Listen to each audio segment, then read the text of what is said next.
엄마, 수요일 날 별일 없죠? 별일 없는데 왜 그러니? 아파트 가서 청소 한번 부탁해요. 이번에는 왜? 이번에 여행을 가야 하거든요. 무슨 여행을? 장모님 댁 식구랑 제가 모시고 근처 리조트 좀 다녀오려고요. 저는 그 말에 엄청나게 서운할 수밖에 없었습니다. 서운하신 건 아니죠? 내가 뭘 서운할 게 있겠니? 하지만 저는 사실과 다른 말을 해야 했습니다. 얼마 전에 사돈댁으로부터 보증금 중 일부를 빌려서 작은 월세방을 얻을 수 있었기 때문이었습니다. 저는 미용사로서는 은퇴를 했기 때문에 따로 소득은 크게 없고 소일거리와 연금으로만 생활을 해야 하는 처지인데 연금도 그다지 많은 상황은 아니었죠. 그래서 저는 입을 꾹 닫았습니다.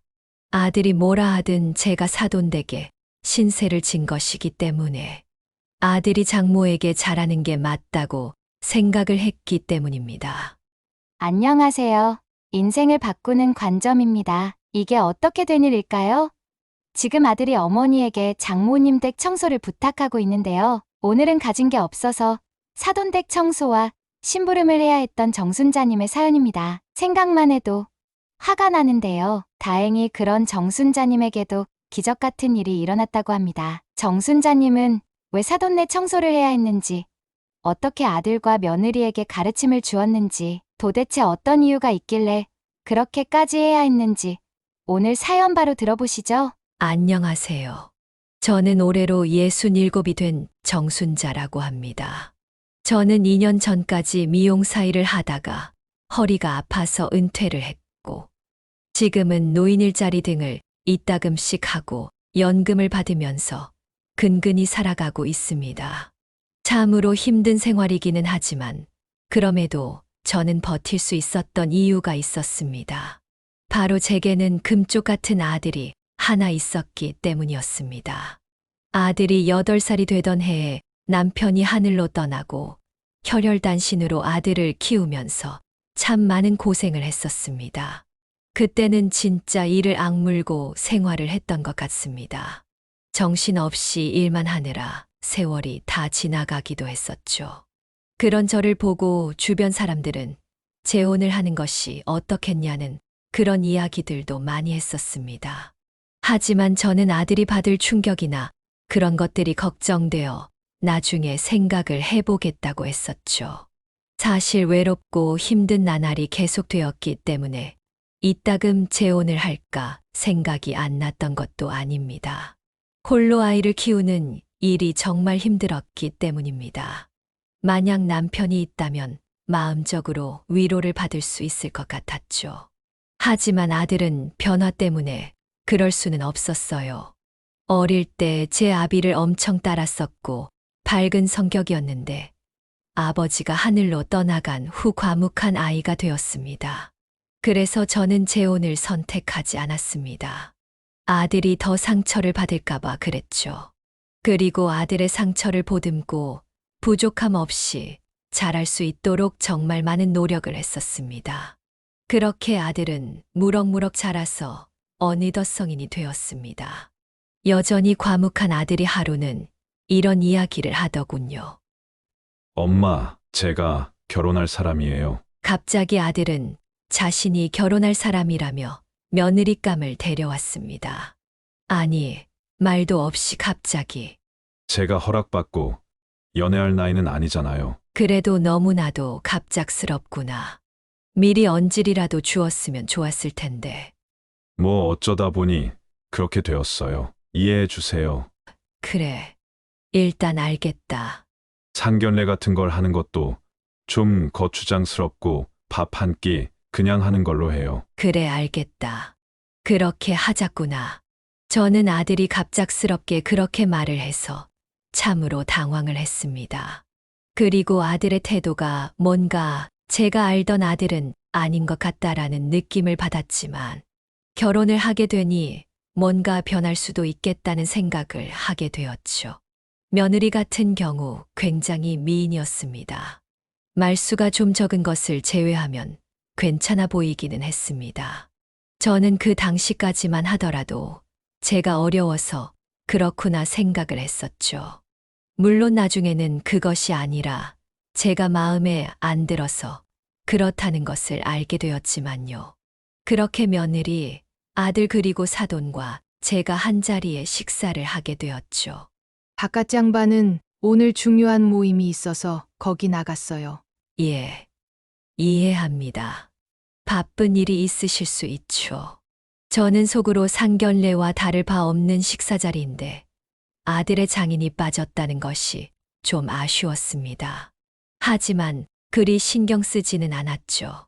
단도직입적으로 솔직히 우리 딸이 편하게 좀 살길 원했는데 뭐 그런 어려울 것 같고 좀 도움을 주실 수 있어요? 네, 어떤 도움을 말씀을 하시는지요. 뭐 집이라던가 혼수용품이라던가 그런 것들 말씀드리는 겁니다. 저는 그 말에 어떤 말을 하기가 어려웠습니다.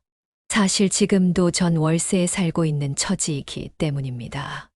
그래서 제가 별 대답이 없자 사돈은 시큰둥한 표정을 지으면서 역시 그럼 그렇지라는 표정을 지었습니다. 그래도 제가 모아둔 돈이 1,000만 원 정도 있기는 한데요. 됐어요. 엄마, 그 돈은 엄마 생활하시는 데 써요. 어디 아프고 그러면 돈도 없잖아요. 아들이 그 자리에서 이렇게 무안을 주었습니다. 저는 속상했지만 어쩔 수가 없었습니다. 평생 일을 해왔지만 제가 솔직히 부유하게 또 여유 있게 살았던 적은 없었기 때문에 무어라 반박을 할 수도 없었습니다. 사돈은 그냥 그 귀로는 딱히 별말 없이 식사를 하고는 바쁘다며 가버리더군요. 저는 내심 상처를 받긴 했지만 아들의 결혼 상대의 가족이기에 내색하지 않았어요. 그렇게 얼마 지나지 않아 아들은 결혼을 하게 되었습니다. 사돈 쪽에서 도움을 많이 줬다고 하더군요. 사실 제가 도움을 주고 싶었지만 아들과 며느리가 이렇게 이야기를 하더군요. 그거 얼마나 된다고? 그냥 엄마 필요한데 써요. 괜찮아요. 어머니, 저희 집이 그래도 잘 사는 편이니까요. 저희가 알아서 할게요. 마음에 그 말들이 턱하고 걸렸습니다. 다만 저를 신경 써줘서 하는 말이라고 생각하면서 자기 위안을 하면서 그렇게 있을 뿐이었습니다. 그리고 실제로도 아들은 장모의 도움을 받았기 때문에 도움을 주지 못한 저에게 발언권 같은 건 애초에 있지도 않았습니다. 시간이 조금 흐른 뒤 제가 생각한 그런 오순도순한 가족의 풍경은 펼쳐지지 않았어요. 애초에 결혼을 하고 난 뒤에 아들과 며느리는 잘 보이질 않았습니다. 그러다가 어느 날 아들에게 전화가 왔습니다. 장모님 아파트 청소 혹시 해줄 수 있어요? 엄마, 아들의 이야기에 저는 무슨 이야기냐며 이야기를 했죠. 왜? 무슨 일이라도 있니? 아니, 장모님 아파트 하나 더 가지고 있는 거 알죠? 응, 알고 있다. 거기 새로 입주할 사람들이 오는데 청소업체를 못 구했다고 해서요. 거기 청소를 해달라고? 물론 무료로 해달라는 거 아니에요. 돈 드릴게요. 아니, 그래도 그렇지. 좀 도와줘요, 엄마. 안 그래도 장모님한테 도움을 많이 받아서 결혼하고 집 마련할 때도 돈 보태줘서 그거 신경 쓰여 죽겠어요. 그래, 알겠다. 핸드폰으로 주소 보내라. 저는 아들의 부탁에 어쩔 수 없이 승낙을 했습니다. 마치 일꾼이 된 것 같은 기분이었지만 그래도 아들이 저렇게까지 말하니 거절하는 것도 힘들었죠. 사실 별의별 생각이 다 들었습니다. 하지만 아들의 부탁이기도 했고 한 번 정도라면 이런 일도 수고스럽지만 할 수 있다고 생각을 했어요. 그리고 청소하는 당일이 되어 아파트에 방문을 했습니다. 아들의 장모는 젊었을 때 식당을 운영해서 제법 돈을 모았다고 합니다. 그래서 이렇게 자가 말고도 아파트를 하나 더 살 수 있었고 월세 수익으로 제법 여유 있게 생활을 한다고 하더군요. 저와는 아예 처지가 정반대인 상황이었죠. 제 입장에서는 엄청난 부자였습니다.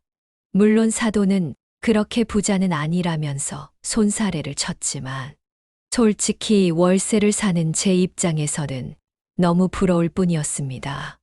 만약 제가 그런 입장이었다면 아들에게 훨씬 좋은 것들을 해줄 수 있지 않았을까. 이런 생각들이 들었죠. 아니, 이게 다 뭐야. 저는 아들이 알려준 아파트에 비밀번호를 치고 들어갔는데 난장판이었습니다. 워낙 많이 어질러 놓고 벽지를 새로 바르고 청소도 안 했는지 여기저기 뜯어낸 벽지 조각도 널려 있었습니다. 게다가 방도 3개에 화장실까지 있어서 청소를 하려면 한 세월이 걸릴 것 같았습니다. 하지만 여기까지 온 이상 그냥 갈 수도 없고 이미 승낙을 했기에 열심히 청소를 시작했죠. 청소를 하다 보니 어느덧 뉘엿뉘엿 해가 기울고 있었습니다. 내리 6시간은 청소를 한 것 같았죠. 허리가 끊어질 것 같은 느낌이었습니다. 그러다 아들에게 전화가 왔습니다. 엄마 청소는 어떻게 되었어요? 지금 하고 있는 중이다. 왜 이렇게 오래 걸려요? 여기 방도 3개고 화장실에 어지럽혀진 게 많아서 시간이 더 걸리는구나. 알겠어요. 대충 마무리하시고 집에 들어가요. 아, 청소한 거는 사진 찍어서 보내주시고요. 저는 아들의 말에 마치 내가 직원인가 싶은 생각이 들었지만 별 이야기는 못했습니다. 아들이 급하게 전화를 끊었기 때문입니다. 그리고 알람이 울렸습니다. 휴대폰을 보니 20만 원이 입금되어 있었습니다. 그리고 문자가 왔죠. 엄마 오늘 청소한 비용이에요. 용돈으로 쓰세요. 저는 왠지 모르게 울컥했지만 그냥 어서 청소나 끝내고 집에 돌아가기로 했습니다. 그렇게 늦은 밤이 되어서야 저는 집으로 돌아올 수 있었죠. 그날 청소를 했던 까닭인지 저는 사흘을 몸져 알아 눕게 되었습니다. 특히 허리가 너무 아프더군요. 젊어서부터 일어서서 일하는 미용사로서 생을 살다 보니 허리가 많이 안 좋은 편이었습니다. 그래서 허리가 상당히 아프고 그랬었는데요. 그래서 은퇴를 한 것이기도 했는데 갑자기 무리하게 청소를 장시간 하다 보니 허리가 끊어질 것 같았습니다. 저는 3일째 되는 날 겨우 일어나서 병원에 다녀왔습니다. 허리가 디스크 직전이기 때문에 절대로 무리해서는 안 된다는 이야기를 하시더군요. 그리고 몸살도 같아 오는 바람에 더 아팠던 것 같다면서 다량의 약을 처방받았습니다. 그렇게 집으로 돌아와 일주일 정도 관리를 해서야 겨우 몸 상태가 진정이 되었죠. 하지만 아들의 부탁은 그것만이 아니었습니다. 엄마 장모님이 레몬청인가? 그거 좋아한다던데 만들어 줄 수 있어요? 레몬청? 그래. 만들 수야 있지. 제가 돈 드릴게요. 좀 만들어 주세요. 아니, 무슨 내가 돈만 밝히는 그런 사람이니? 그런 뜻이 아니잖아요. 엄마 어려운 거 아는데요. 그냥 만들어 주세요. 내일 찾으러 갈게요. 이런 식으로 숱하게 이런저런 부탁이 들어왔습니다. 물론 솔직히 그 덕분에 생활이 조금 나아진 건 사실입니다. 한두 푼 그렇게 용돈이라도 받다 보니 쥐꼬리만 연금과 소일거리로 생활하고 있었는데 큰 도움이 되더군요. 저는 그런 제 자신이 너무나도 싫었습니다. 돈 때문에 점차 제가 마치 식모라도 된 듯 기분이 들었지만 뭐라고 하질 못하고 있었으니까요. 그 얼마 되지 않는 돈이 제게는 큰 돈이었고, 그래서 저는 마음이 불편한데도 참고 있는 제 자신이 못나 보이기까지 했습니다. 그렇게 시간은 흘렀습니다. 그동안 다양한 부탁들을 들어주었고, 심지어는 사돈댁 강아지까지 산책을 시켜달라는 부탁도 받았죠. 사돈댁은 여행을 자주 다니는지 집을 자주 비우더군요. 그렇게 시간은 바람처럼 흘러 4월이 되었습니다. 4월 봄이 오는 계절에는 제 생일이 있었어요.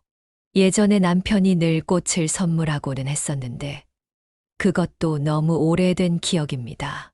그 이후에는 아들이 종종 꽃을 선물해주고는 했었는데 나이가 드니 그것도 해주질 않더군요. 그래도 늘 밥 한 끼 같이 하면서 이런저런 이야기를 나누고는 했었습니다. 그런데 아들이 결혼을 하고 처음으로 찾아온 제 생일. 아무런 연락이 없더군요. 저는 바빠서 결혼을 했으니 자기 가정 챙기느라 그런 줄 알았습니다. 그러다가 아들에게 문자가 하나 왔습니다. 엄마 혹시 장모님 댁 청소 가능해요? 사돈네? 또 왜? 아, 지금 장모님 모시고 일본 왔는데 집 문단속 잘 되어 있나 확인할 사람도 필요하고 해서요. 저는 답장을 하지 않았습니다. 서러움이 몰려왔기 때문입니다. 하지만 아들은 막무가내로 돈을 보냈습니다. 30만 원이 입금되었더군요. 저는 가만히 누워서 상처난 마음을 달랬습니다. 그래, 그럴 수 있어. 실제로 아들이 결혼하는데 장모의 도움이 많았던 것도 사실이니까. 그럴 수 있어. 저는 이렇게 생각을 하면서 또 몸을 일으켰습니다. 몸이 썩 그렇게 좋은 날이 아니었지만 돈을 받았으니 움직여야만 할 것 같은 기분이었습니다. 그렇게 사돈댁으로 향했죠. 그리고 청소를 하기 시작했습니다. 눈물이 자꾸 나오려는 것을 참으며 청소를 했습니다. 돈 때문에 그깟 돈이 뭐라고 이렇게 살아야 하나 싶은 마음도 들었습니다. 좋게 생각하면 좋겠지만 그게 되질 않더군요. 저는 생일날 홀로 쓸쓸히 사돈댁을 청소하면서 시간을 보냈습니다. 물론 이전의 아파트 청소보다는 쉬웠지만 마음은 훨씬 무겁고 힘들었습니다. 그렇게 집으로 돌아와 저는 또 사흘 밤낮을 몸져 알아 눕게 되었습니다.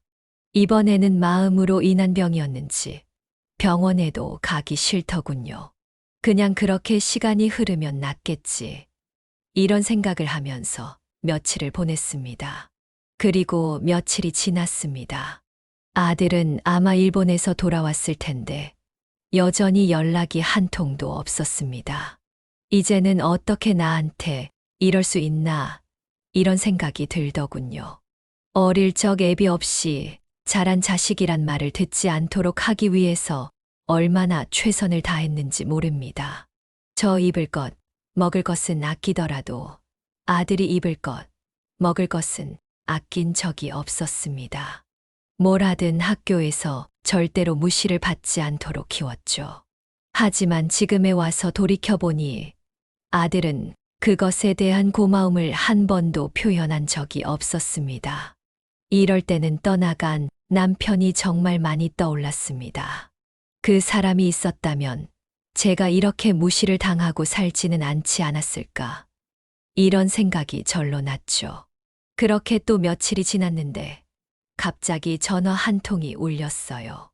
막내 이모님의 번호로 걸려온 전화였습니다. 막내 이모님은 90세가 넘으셨는데도 제가 종종 찾아뵐 때마다 정말 반갑게 맞이해 주셨던 분이었어요. 물론 근래에는 자주 찾아뵙지는 못했지만 5년 전까지만 하더라도 어머니가 살아계실 때 어머니를 모시고 자주 막내 이모님을 뵈러 가고는 했었어요. 그리고 저희 어머니가 돌아가실 때도 가장 서글피 우셨던 분이 막내 이모님이었습니다. 어머니와 참으로 우애가 참으로 좋았던 분이셨어요. 그런데 전화를 받고서 깜짝 놀랐습니다. 전화를 한 사람은 막내 이모님이 아니었습니다. 이종 사촌이었죠. 다름 아닌 부고 소식이었습니다. 막내 이모님이 세상을 떠나셨다고 하더라고요. 저는 눈물이 앞을 가렸습니다. 정말 막내 이모님하고는 추억이 많았기 때문에 마음이 무너지는 것 같았습니다. 저는 바로 아들에게 문자를 했습니다. 하지만 한참이나 답이 없었습니다. 결국 저는 버스를 타고 홀로 장례식장을 찾아 뵙게 되었습니다. 아들을 데려오고 싶었지만 나중에 문자가 왔습니다.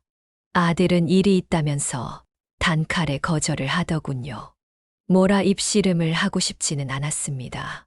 이미 아들이 변해버린 지 오래였기 때문에 저는 홀로 장례식장에 갔죠.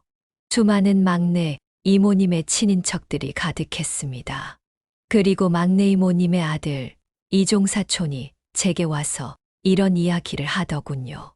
떠나시기 전에 많이 찾으셨어요? 그런가요?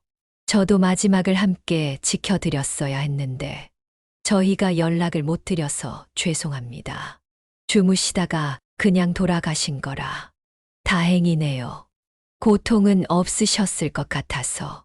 네, 그것도 참으로 복인 것 같습니다. 그리고 이게 무엇인가요?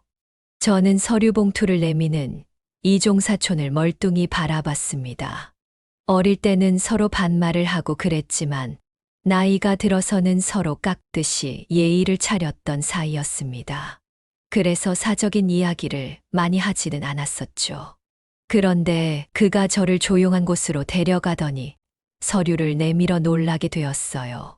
어머니께서 유언으로 부탁하신 부분입니다. 막내 이모님께서요? 네, 저희 가족들도 모두 동의를 했어요. 부담 없이 생각하시면 됩니다. 그리고 정말 감사하다는 말을 전해드리고 싶습니다. 저는 서류를 열어보고 깜짝 놀랐습니다. 막내 이모님의 재산에 대한 서류들이었습니다.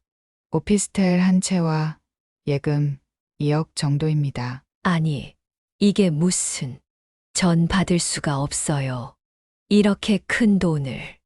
막내 이모님께서 고생하셔서 번 돈을 제가 어떻게 받을 수가 있을까요? 어머님께서 늘 말씀하셨어요. 자신이 아프실 때 3년이나 돌보셨다고요. 그 고마움을 잊어서는 안 된다고요. 이건 당연한 도리예요. 저도 그때를 기억하고 있는 거요. 하루가 멀다 하고 오셔서 저희 대신 어머니를 돌봐주셨잖아요. 그 긴 시간을요. 솔직히 그때는 저조차도 자식된 도리를 다하지 못했는데 아이까지 있으셨는데 그렇게 보아주셨으니 다시 한번 진심으로 감사하다는 말을 드립니다. 저는 그 말에 막내 이모님이 16여 년 전 아플 때가 떠올랐습니다. 당시 막내 이모님은 위암 판정을 받고 병원에서 계속 있으실 때였습니다. 항암 치료가 노인에게는 워낙 독하기도 했고 장기간 요양을 필요하기도 했었습니다. 그래서 당시에 저는 어머님을 모시고 자주 막내 이모님을 뵈러 갔었습니다. 그리고 이종사촌들은 한참 사업을 하고 있을 때라 바쁜 상황이었고 제가 성심성의껏 나서서 도움을 주었습니다. 간병인을 쓰는 것보다는 그래도 제가 직접 도와드리는 편이 나을 것 같아서요.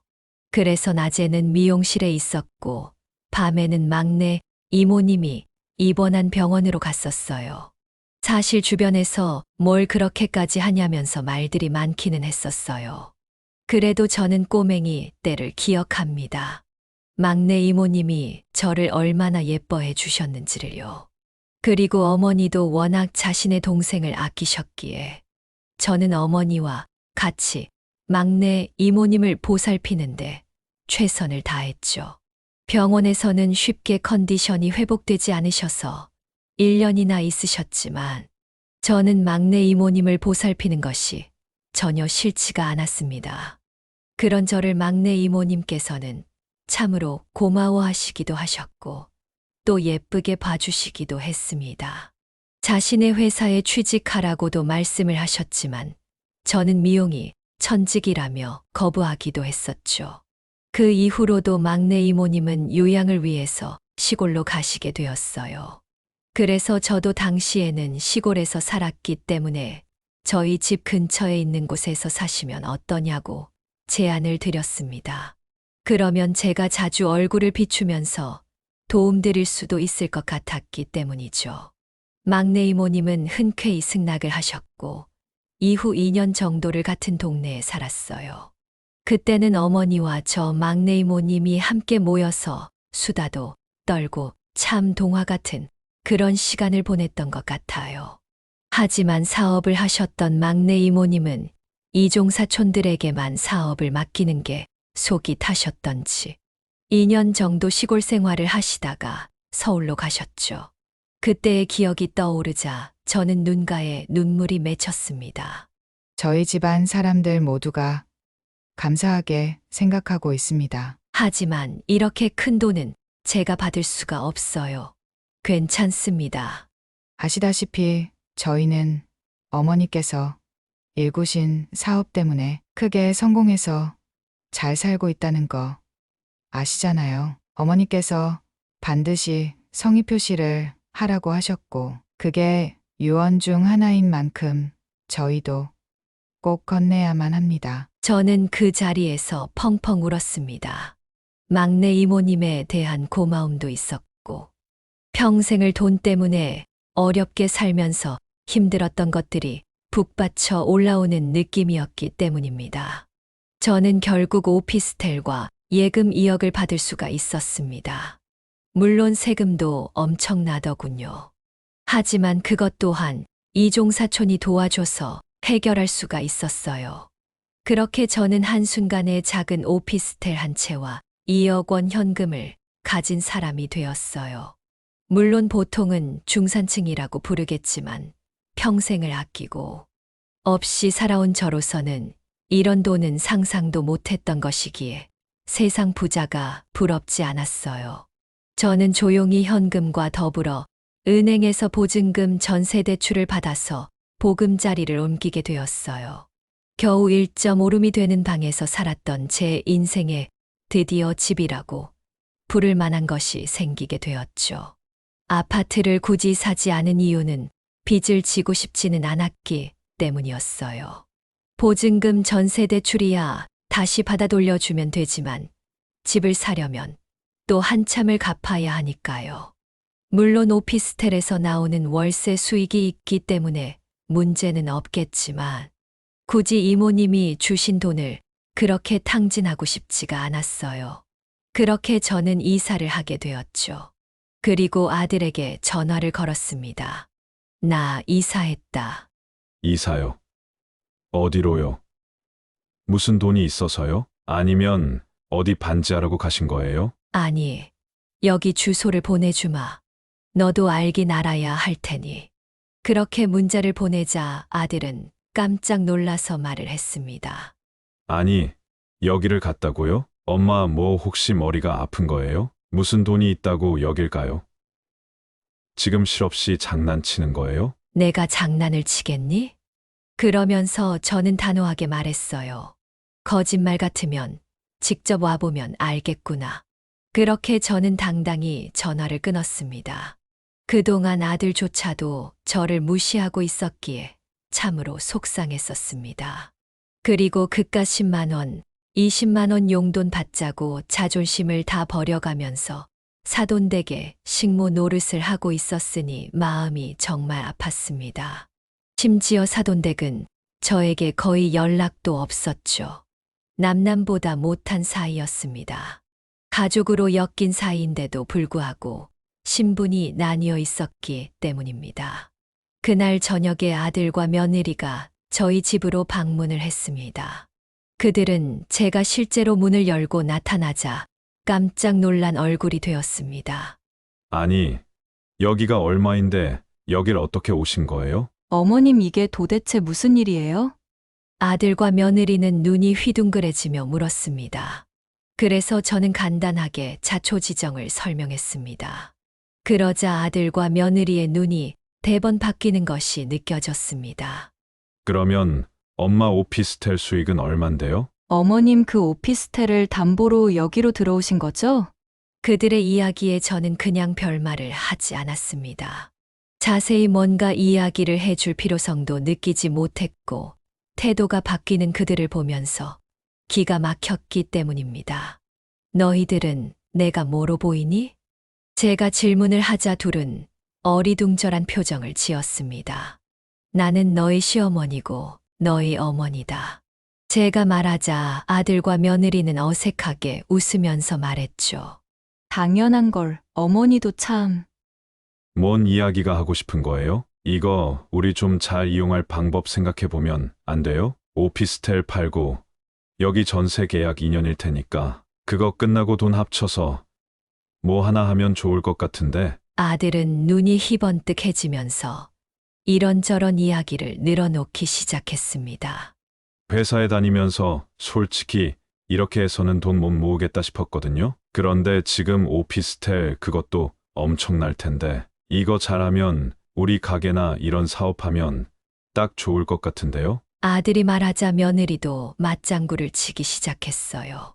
맞아요, 어머님. 그 돈이면 단순히 오피스텔 수익만이 아니라 뭔가 굴리면 돈이 되지 않을까요? 저는 그들의 이야기에 이렇게 답했죠. 나 먹고 살기는 충분하다만 오피스텔 수익은 오히려 나 먹고 살기에는 많을 정도다. 그 이야기에 아들은 대번 인상을 찌푸렸습니다. 그게 무슨 소리예요? 나도 그렇고 집사람도 그렇고 좀 같이 살려면 돈을 더 굴려야 된다고요. 저는 아들의 이야기가 웃음이 났습니다. 오랜만에 폭소를 하고 말았죠. 그러자 아들이 뭐가 웃기냐는 듯 절 바라봤습니다. 그래, 생각해보마. 피곤하니까 이만 나가봐라. 그렇게 말을 했습니다. 단호하고 딱 떨어지게 말을 했죠. 저희 시간 많아요. 맞아요, 어머님. 별다른 일 없어요. 그리고 어떻게 이런 중대하고 중요한 상황이 왔는데 이렇게 짧게 이야기를 하고 끝내요. 밤을 새워 이야기를 해서라도 뭔가를 해봐야죠. 저는 그저 무표정으로 말없이 방으로 들어갔습니다. 그러자 아들 며느리도 뭔가 찝찝한 표정으로 일어나더니 집을 나갔죠. 저는 그들의 행동에 기가 막혔습니다. 그동안 제가 모를 줄 알았나 봅니다. 둘은 항상 일이 끝나면 같이 사돈댁에 가서 저녁을 먹고 그랬다는 것을요. 아들은 몰랐겠지만 항상 저녁에 전화를 해보면 사돈 목소리가 들리고는 했었어요. 저는 그걸로 유추를 할 수 있었습니다. 저를 보러 오는 것은 1년에 한두 번일지 몰라도 사돈댁에는 수도 없이 간다는 것을요. 정말 단순히 돈에 의한 선택이었던 것이죠. 그런 의미에서 어쩌면 저는 현대판 고려장이라는 것을 당했던 것인지도 모르겠다는 생각이 들었어요. 굳이 갖다 버리지 않더라도 자식들이 부모를 신경조차 쓰지 않고 방치하는 것. 그게 고려장이 아니면 무엇이겠어요? 요즘 노인들의 빈곤율도 증가하고 우울증도 크게 증가한다고 하는데 그런 것에는 다 이유가 있는 법일 겁니다. 아무리 풍토가 변해간다고 하지만 인간으로서 넘지 말아야 할 선이라는 것이 존재했죠. 저는 그날 이후로 오피스텔을 관리하는 사람을 두고 월급을 주면서 오피스텔을 관리하기 시작했어요. 또 세무사를 고용해서 세금 처리도 하기 시작했고 여유로운 생활을 했습니다. 물론 그렇다고 제가 흥청망청 쓰는 사람이 된 것은 아니었어요. 막내 이모님이 피같이 번 돈을 받은 것이기에 그렇게 쓰고 싶은 마음도 없었어요. 게다가 저는 평생을 아끼면서 살아왔던 사람이기 때문에 돈이라는 게 얼마나 무서운지 잘 알고 있었죠. 다만 대신 저는 평화로운 일상을 보냈어요. 더 이상 노인 일자리를 찾아보지 않아도 되었고, 연금을 일일이 100원 단위로 세어가면서 돈을 쓰지 않아도 되었죠. 낮에는 조용한 곳에 가서 커피를 마시는 생활을 하거나 병원에 가서 허리 도수 치료를 받았습니다. 그러니 건강도 금방 좋아졌어요. 계속해서 지끈지끈 아팠던 허리가 이제는 훨씬 덜 아프게 되면서 그냥 일상생활 자체가 행복해졌어요. 그리고 학원도 등록해서 다니기 시작하였죠. 평소에 배우고 싶었던 것이 공예였는데 가죽공예를 배우면서 작지만 제 소중한 꿈도 하나씩 이뤄나가기 시작했어요. 그러니 평생 있었던 마음의 짐이 내려가는 것 같았죠. 또한 그날 이후 아들에게서는 매일매일 전화가 23통씩은 꼭 왔습니다. 엄마 밥은 먹었어요? 건강 잘 챙겨야 하는데 제가 홍삼 좀 보낼게요. 그리고 건강 어디 안 좋은 데 있으면 말해요. 제 친구들 의사 많은데 한번 알아볼게요. 잘하는 데 있는지. 지금은 아픈 데 없죠? 허리가 안 좋다고 수십 번 넘게 이야기를 했을 거예요. 하지만 지 어미 허리가 끊어질 것 같은 것도 모르고 있는 것 자체가 기가 막혔죠. 게다가 며느리에게서도 문자가 계속 날아왔어요. 어머니 혹시 좋아하는 색상 있으세요? 제가 백화점에 가는데 옷 좀 한 벌 보내드려고 해요. 어머니 잘 어울리는 색상으로 고를까 하다가 또 마음에 안 드실까봐 문자 보내요. 참 우스운 일이었죠. 그간 없이 살 때는 전화 한 통, 문자 한 통 없었던 애들이었는데 제게 건물이 생겼다는 것을 알자마자 태도가 이렇게 바뀔 수가 있을까요? 저는 만약 제가 잘못을 저질렀다면 염치가 없어서라도 차마 연락을 하지 못했을 것 같습니다. 차라리 돈이 탐나더라도 사죄를 먼저 하고서 뭔가 이야기를 했을 것 같아요. 그런데 이 아이들은 전혀 그렇질 않았죠. 요즘 아이들이 그렇다느니 이런 수준이 아니라 그냥 사람이 안 된 것이었죠. 그래서 저는 회한이 들었습니다. 그동안 아들을 잘못 가르쳤구나. 이런 생각이 들었어요. 그렇게 몇 개월이 흘렀습니다. 여전히 전화와 문자가 왔지만 저는 그냥 필요 없다. 아니다라는 이야기만 반복했어요.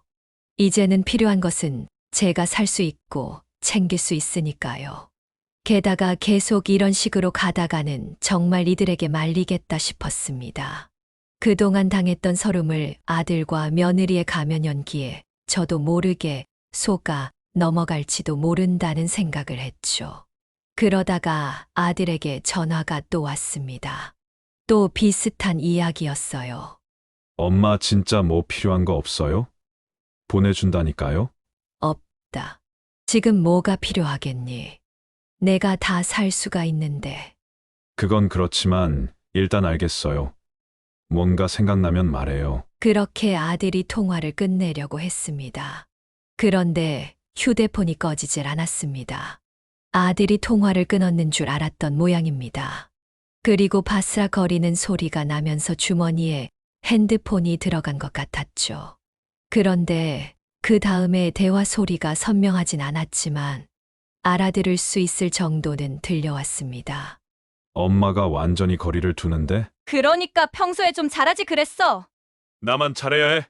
너도 마찬가지야. 너도 솔직히 엄마 개무시했잖아. 돈 없다고! 아니, 내가 언제 개무시를 했어? 됐다 말을 말자. 어쨌거나 그 오피스텔 팔면 1020억은 최소한 떨어질 거 아냐? 그거 어떻게든 빨아먹어야 돼. 그걸 어떻게 팔게 할 건데? 모르지. 이제부터 좀 짱구를 굴려봐야지. 솔직히 남이 그랬으면 얼마나 배 아팠을 건데. 우리 엄마라 얼마나 다행이냐? 어차피 이렇든 저렇든 내 재산인 거잖아? 그게 어떻게 오빠 재산이야? 생각해봐라. 엄마가 설령 죽을 때까지 쥐고 있다고 하더라도 그 다음은 내 거잖아. 나 외동아들인데 아버지도 돌아가셨고. 참나 웃기다. 난 오빠가 외동의 장손이라서 진짜 개 싫었는데 제사 지내고 신경 쓰고 이럴까봐. 말버릇이 그게 뭐냐? 내가 뭐, 오빠는 말버릇이 고상하고? 기가 막힌 수준의 대화였습니다. 저는 재빨리 전화를 껐습니다. 물론 첫 대화를 듣는 순간부터 녹음 버튼을 눌러 녹음까지도 해두었죠. 지금 이게 내 배로 낳은 자식이 할 이야기들인지 저는 귀를 의심했어요. 하지만 현실은 현실이었어요. 그런데 놀랍게도 저는 별로 크게 충격을 받지는 않았습니다. 그동안의 행태를 통해서 이미 어느 정도 바닥에 아들과 며느리가 있는지를 약간이나마 눈치를 채고 있었기 때문이었죠. 그리고 저는 그날 밤 늦도록 다양한 고민을 했어요. 앞으로 어떻게 살아갈 것인지 정말 제 인생에서 중요한 순간이었죠. 저는 법무사를 찾아갔어요. 제 재산에 대해서 법무사랑 상의를 하기 위해서였어요. 그리고 좋은 해답을 얻게 되었습니다. 유언공증이란 것이 있다는 것을 알게 되었어요. 유언공증이라는 것은 유언자가 증인 2명과 함께 공증인 앞에서 유언의 취지를 밝히고 공증인이 이를 기록한 후 낭독하여 유언자와 증인이 확인하는 유언 방식입니다. 이와 같은 방식으로 유언을 하면 법원에서 인증을 받는 유언서를 작성할 수 있다는 것이었죠. 그래서 저는 그날 이후 며칠을 고민해가며 유언서를 작성하게 되었어요. 유언의 내용은 이러했어요. 만약 제가 어느 순간에라도 죽음을 맞이하게 된다면 재산은 어디에 기부를 하고 어떻게 사용할 것이란 내용을 담아내었어요. 제 고향에 있는 학교에도 일부 기부를 하도록 했고 대부분은 빈곤을 겪고 있는 노인들을 위하여 쓰도록 이야기를 적어냈습니다. 그렇게 법무사를 찾아가 공증을 했어요. 따라서 앞으로 재산은 제가 죽더라도 제가 원하는 방향으로 쓰일 것이었죠. 그리고 혹시 몰라서 법무사에게 아들과 며느리의 대화 녹음한 것을 주었어요. 혹여나 이 유언이 가짜다, 뭐다 소송을 하고도 남을 것 같았기 때문에 법원에서 이들이 불효를 얼마나 했으며 저를 어떻게 생각했는지 증명할 수 있도록 법무사를 통해서 추가적인 증거까지 남겨두었죠. 제가 이렇게까지 하는 것이 너무하지는 않을까 고민을 했었어요. 하지만 법무사님의 말씀은 달랐죠. 요즘에 많이들 재산 때문에 고생하세요. 부모님들이. 그런가요?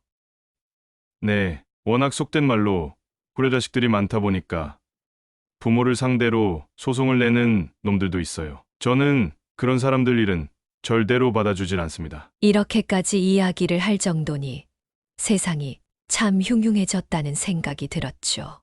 어쨌거나 저는 그렇게 집으로 돌아왔어요. 그리고 법무사로부터 받은 서류들을 사진으로 찍었어요. 그리고 각각 며느리와 아들에게 보내게 되었어요. 그들이 이것을 보면 어떤 생각을 할까 참으로 궁금하더군요. 하지만 그들이 화를 내든 상을 들이 없든 상관없었어요. 이것은 마땅한 일이라고 생각을 했죠. 그리고 막내 이모님께서 주신 재산인 만큼 더욱 귀한 곳에 사용하고 싶었고요.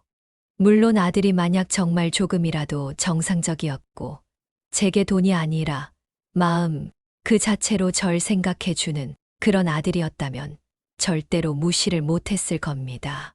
결국 재산을 일찌감치 물려줬겠죠. 아니 받은 재산을 그날 다 줬을지도 모릅니다.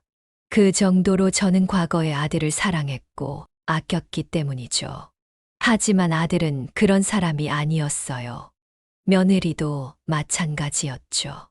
그리고 문자를 보낸 지 10분 만에 전화가 왔어요. 며느리와 아들에게서 번갈아 전화가 왔죠. 저는 좀 참았다가 아들의 전화를 받았어요. 이게 뭐예요? 뭐긴 뭐야. 내가 재산을 어떻게 사용하겠다는 유언이다. 유언이요? 엄마, 뭐 죽을 병이라도 걸렸어요? 아니, 아직 창창하구나. 허리가 좀 아프다만 20년은 더 건강히 살 것 같구나. 그런데 뭔 유언이에요? 그리고 내용이. 그래. 기부한다는 내용이지. 지금 장난해요? 자식 새끼들을 내버려두고 기부를 한다고요? 그래. 그게 내 판단이다. 진짜 말도 안 되는 짓 하지 마세요. 그리고 이런 게 법적으로 효력이 있을 리가 없어요. 아들은 현실을 부정하며 이야기를 했죠. 저는 그렇게 생각해라 하고 전화를 끊어버렸습니다. 그리고 저는 녹음 파일까지 아들과 며느리에게 보냈습니다. 너희들이 사람이 되긴 글렀다는 것은 이미 알고 있다. 반성하며 살도록 하고 사돈이나 잘 모시며 살아라. 제가 이렇게 문자를 보내자 그날은 답이 오질 않았죠. 그리고 저는 평화로운 일상으로 돌아갔어요. 어머 또 오셨네요. 네. 안녕하세요. 저는 근처의 화실에 다니면서 그림도 취미로 배우기 시작했어요. 젊은 사람들과 함께 배웠는데 그들은 정말 예의가 바르고 정상적이더군요. 아들을 보면서 실망했던 것이 남의 아이들을 보고 달래진다니 기분이 이상했습니다. 저는 할머니처럼 살고 싶어요. 왜? 멋지세요. 늦은 나이에도 이렇게 그림도 배우시고, 그리고 딱 보니까 부자 할머니 같아요. 화실에 다니는 젊은 여자 학생의 이야기였습니다. 저는 그때 폭소를 했죠. 한때는 제대로 어깨도 못 펴고 다니던 시절이 있었는데 말이죠. 우연히 막내 이모님의 도움을 받아 이렇게 새로운 세상이 열리게 되었으니 정말 행복했습니다. 그리고 몇 개월이 지났을까요? 아들이 제게 문자를 하나 보내왔습니다. 장문의 문자였죠.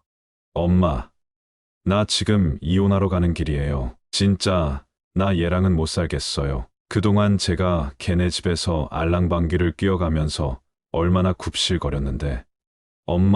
엄마는 나 진짜 도와줘야 돼요. 나 잘못하면 개인회생, 개인 파산 이런 거 할지도 몰라요. 얼마 전에 주식에 손을 댔는데 반토막이 나서 지금 빚만 산더미예요. 조금만 도와주세요. 구구절절한 이야기가 쓰여져 있었죠. 저는 아직도 정신을 못 차렸구나 생각이 들었어요. 이야기의 결론은 결국 한 방을 해볼 테니 돈 좀 빌려달라는 것이었습니다.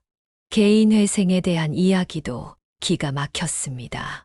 저는 이미 5년 전에 개인회생이 끝나기는 했지만 개인회생을 했던 바가 있었죠. 그때도 아들이 뭔가 투자한다고 해서 빚을 지도 도와줬었습니다. 제2금융권 등을 끌어다가 도와줬었는데 결국 원금은커녕 아예 깜깜무소식이었죠. 그래서 결국 회생을 신청하고 말았고 한동안 정말 힘들게 지냈어요. 그런데 아들이 자기 개인회생할지도 모른다고 도와달라고 하는 것 자체가 웃긴 일이었어요. 저는 오히려 잘 되었다고 생각을 했어요. 사람이 될 수 있는 돈이라는 게 뭔지 배울 수 있는 기회라는 생각이 들었어요. 그리고 이혼을 하든 뭘 하든 그것은 본인이 선택할 일이었어요. 처음에는 좋다고 결혼을 했었던 것도 자기의 선택이었고 또 평소 장모에게 그렇게 의존했던 것도 자신의 선택이었으니까요. 그래서 저는 장문의 문자를 보냈어요. 제가 생각하던 이야기들을 솔직하게 말하는 내용들이었죠. 결론은 따라서 돈은 내가 알아서 벌고 내가 선택한 일이니 알아서 해결해야 한다고요. 이게 어미로서의 마지막 가르침이라고 했죠. 그 다음부터는 연락이 안 왔어요. 알아들은 것인지 못 알아들은 것인지는 모르겠지만 적어도 연락이 없다는 것은 염치라는 것은 최소한 마음에 생겼구나 싶었죠. 염치가 있다면 문자든 전화든 할 수 있을 리가 없었죠. 저는 그렇게 생각을 하고서 시계를 보고 급하게 나섰습니다. 택시를 탈 법도 했지만 그렇게 돈을 쓰는 것은 익숙치 않아서 역시나 익숙한 버스에 올랐습니다. 그렇게 450분 남짓을 가서 도착한 곳에 마음봉사라는 곳이 보였습니다. 저는 최근에 봉사활동을 시작했죠. 바로 노인들을 위한 봉사였어요. 말동무도 하고 밥도 챙겨드리고 그러는 것이었죠. 저도 노인이었지만 그래도 저보다 더 연로하신 그런 분들, 힘이 없이 노년을 맞이한 분들을 위해서 노력하고 싶었습니다. 오늘도 오셨네요. 힘들지는 않으세요? 제가 하고 싶어서 하는 일입니다. 힘들지는 않습니다. 그래도 허리도 안 좋으신 것 같던데요. 어떻게 아셨나요? 일하다 보면 알죠. 봉사를 나가면 어르신들 동작 하나만 보더라도 어디가 불편하시구나 금방 아니까요. 괜찮습니다. 그래도 봉사를 하고 나면 마음이 평온해집니다. 그래도 무리는 하지 마세요. 봉사받는 분들만이 아니라 하시는 분들도 함께 건강하셔야죠. 이런 이야기를 해주니 저는 감동이 몰려왔습니다. 참으로 따뜻하고 그런 분들이 봉사단체에는 참으로 많이 계셨죠. 그곳에서 저는 자식 이야기를 하면 어떻게 대답을 할까 종종 고민을 합니다. 그러면 저는 아들이 지금 공부 중이라고만 말을 하죠. 유학을 갔다고들 생각하는 것 같았어요. 사실 실제로 아들은 공부 중이라고 생각을 해요. 나중에 언젠가 제가 가진 재산의 욕심이 완전히 사라졌을 때, 그때야 저를 찾아오겠죠. 어쩌면 아예 찾아오지 않을 수도 있겠다는 생각은 합니다. 하지만 저는 아들이 힘든 시간들을 거쳐서 제발 정상적인 마음을 가진 사람으로 다시 태어나길 바랍니다. 제가 너무 오냐오냐 해줄 것 다 해주고 키웠기에 벌어진 일 같아서 씁쓸하기는 하지만 그래도 뒤늦게라도 너무 늦지 않은 시기에 아들이 다시 정신을 차릴 기회를 세상이 준 것 같았죠. 그렇게 몇 개월이 지났을 무렵 다시 연락이 왔습니다. 그냥 근황이었어요. 자신은 이혼을 했고 지금은 그냥 일하면서 살고 있다. 이런 이야기였어요. 차갑고 짤막한 내용이었습니다. 하지만 저는 아들이 변해가는 것을 느낄 수가 있었습니다. 돈 이야기를 굳이 꺼내지 않았기 때문이죠. 도와달라는 말도 없었고 그냥 정말 단순하게 자신의 근황을 짤막하게 보냈습니다. 저는 차라리 그 차가운 문자가 더 반가웠어요. 이제는 저를 돈으로 보는 것이 아니라 최소한 지 어미로서는 보고 있다는 뜻일지도 모르니까요. 다만 여전히 제 생각에는 변함이 없어요. 나중에 오피스텔 등은 모두 기부를 할 겁니다. 막내 이모님도 그게 저 답다고 생각을 하실 거예요. 예전에 제가 아주 어릴 때 이런 말씀을 하셨죠. 순자야, 막내 이모가 보기에는 넌 너무 착해. 제가요? 그래. 너 또래 애들이 사는 걸 보면 약삭 빠르게 살고 그러는데 너는 너무 남을 위해서 사는 것 같아. 같이 행복해야 저도 행복한 걸요. 그래서 어떻게 살려고 그러니? 너도 나중에 커보면 알겠지만 세상은 진짜 험악하단다. 그러면 착한 사람들이랑 살면 되죠. 제가 이렇게 말하자 막내 이모는 깔깔 웃었습니다. 그리고 어머니한테 이렇게 말을 했죠. 언니, 얘 이렇게 순둥이로 키워서 어떡하려고 그래? 그 말에 엄마는 항상 빙긋 웃어주었어요. 그리곤 저보고 잘하고 있다면서 이대로만 자라달라고 말해주었습니다. 그럼 막내 이모는 이렇게 말했죠. 아이고, 큰일 났다. 내가 열심히 해서 둘 다 챙겨야지. 지금은 어머니도 돌아가셨고 막내 이모님도 떠나셨지만 저는 그래도 그분들의 따뜻한 마음을 이어가고 있습니다.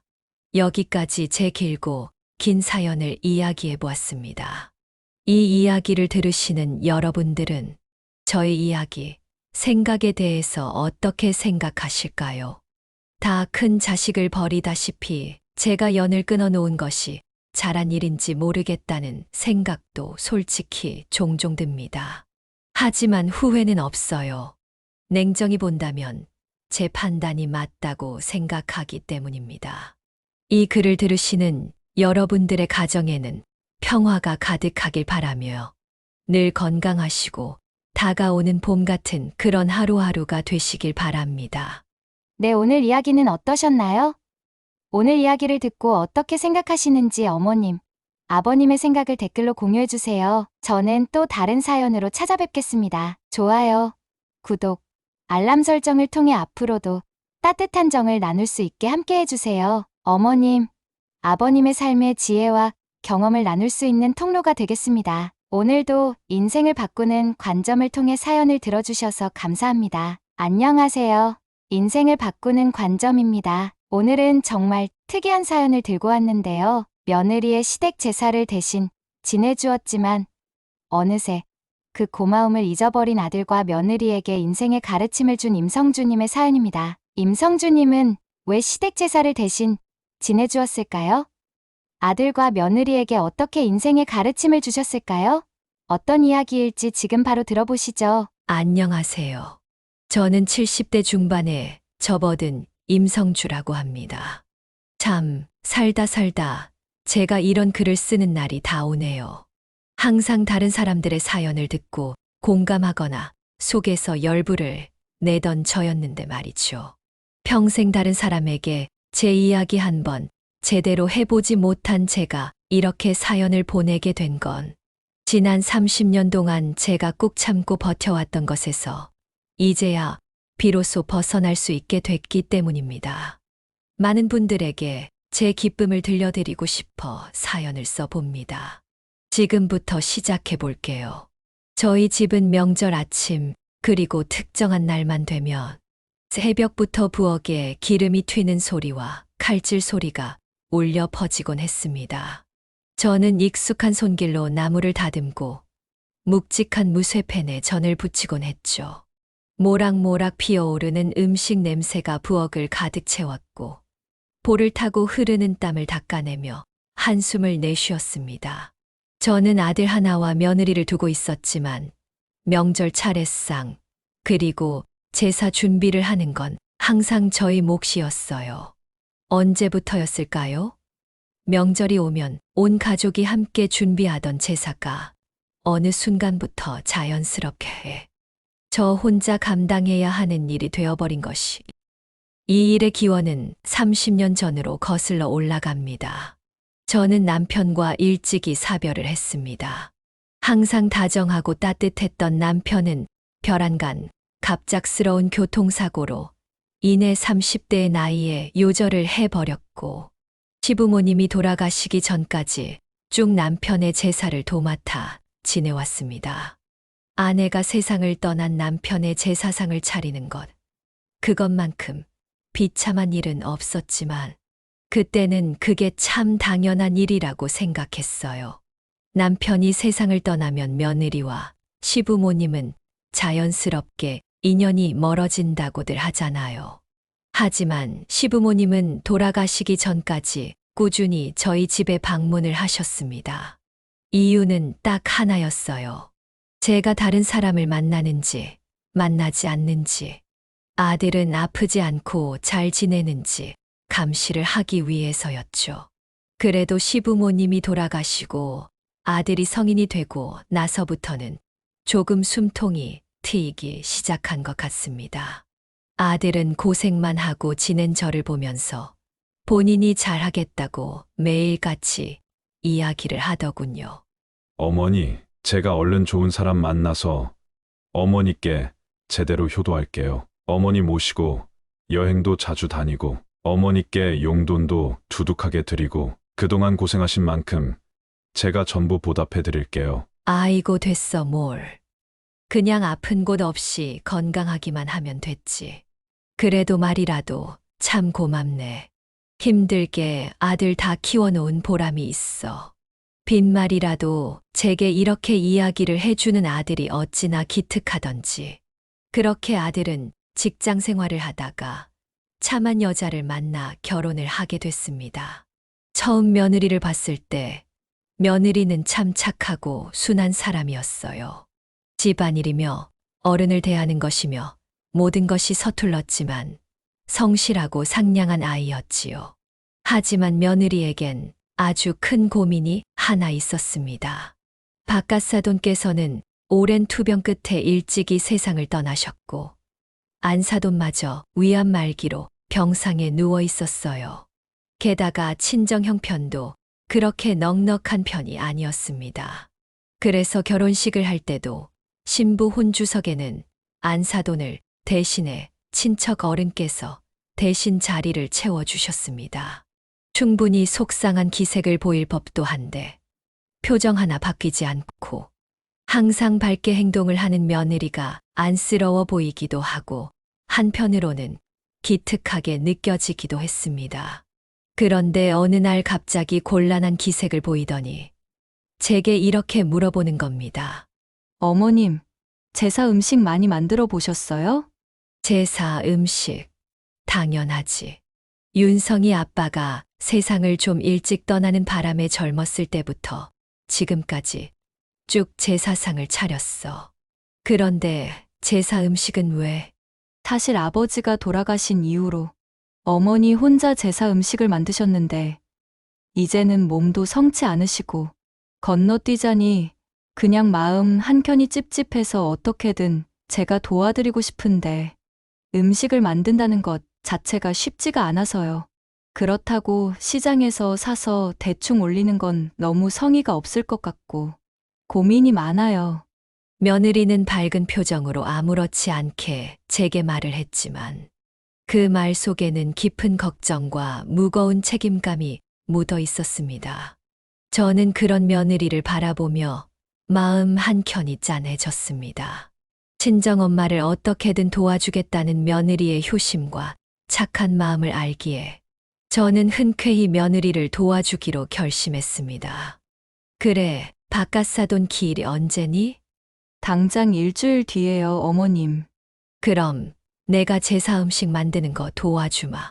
그렇게 크게 어렵지는 않지만 네가 만들기 힘들어하는 것 같으니 옆에서 사부작 도와주면 생각보다 얼마 안 걸릴 거야. 정말요, 어머님? 그런데 어머님 많이 힘드실 텐데. 그러지 않으셔도 돼요. 어머나, 도와준다고 할 때 감사합니다. 하고 받아들이는 거야. 그리고 일주일 뒤 저는 안사돈을 대신해 며느리와 함께 바깥사돈 제사 준비를 도왔습니다. 남편 이외의 다른 가족의 제사를 돕는 것은 처음이었기에 기분이 좀 묘해지더라고요. 제사를 모두 다 지낸 뒤 상을 치우면서 며느리는 제게 이렇게 이야기를 했습니다. 감사해요, 어머님. 생전 얼굴 한번 못 본 저희 아버지 제사 지내는 것도 다 도와주시고 아버지가 하늘에서 엄청 좋아하실 것 같아요. 감사합니다. 그런 말은 하지 않아도 돼. 우리가 뭐 남도 아니고 가족끼리 이런 일이 있을 땐 서로 돕고 사는 거지. 하늘에서 바깥사돈이 그러시겠다. 우리 딸내미 시집 좋은 곳으로 잘 갔네. 시어머니께 잘 해드려라 하고 말이야. 네, 맞아요. 저한테 그렇게 말씀하시고 있는 것 같아요. 정말 감사합니다, 어머님. 그렇게 며느리와 좋은 관계를 맺으며 살아가고 있던 어느 날, 안사돈께서 제게 전화를 걸어오셨습니다. 힘없는 목소리로 하고 싶은 말이 있다며 제게 병원으로 찾아와 줄 수 있겠느냐고 물어보시더군요.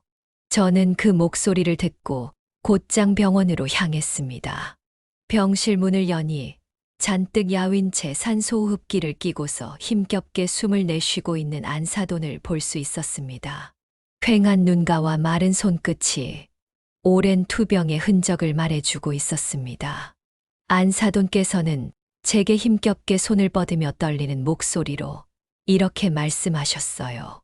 사부인, 철없는 저희 딸 때문에 고생이 많으시지요. 애가 너무 곱게만 자라서 집안일도 제대로 할 줄 모르고 사부인 뵐 낯이 없습니다. 아이고, 아닙니다. 선영이가 얼마나 예쁜 며느리인데요. 저한테 예의 바르고 깍듯하게 행동하고 더할 나위 없이 예쁜 며느리니 그런 걱정은 안 하셔도 됩니다.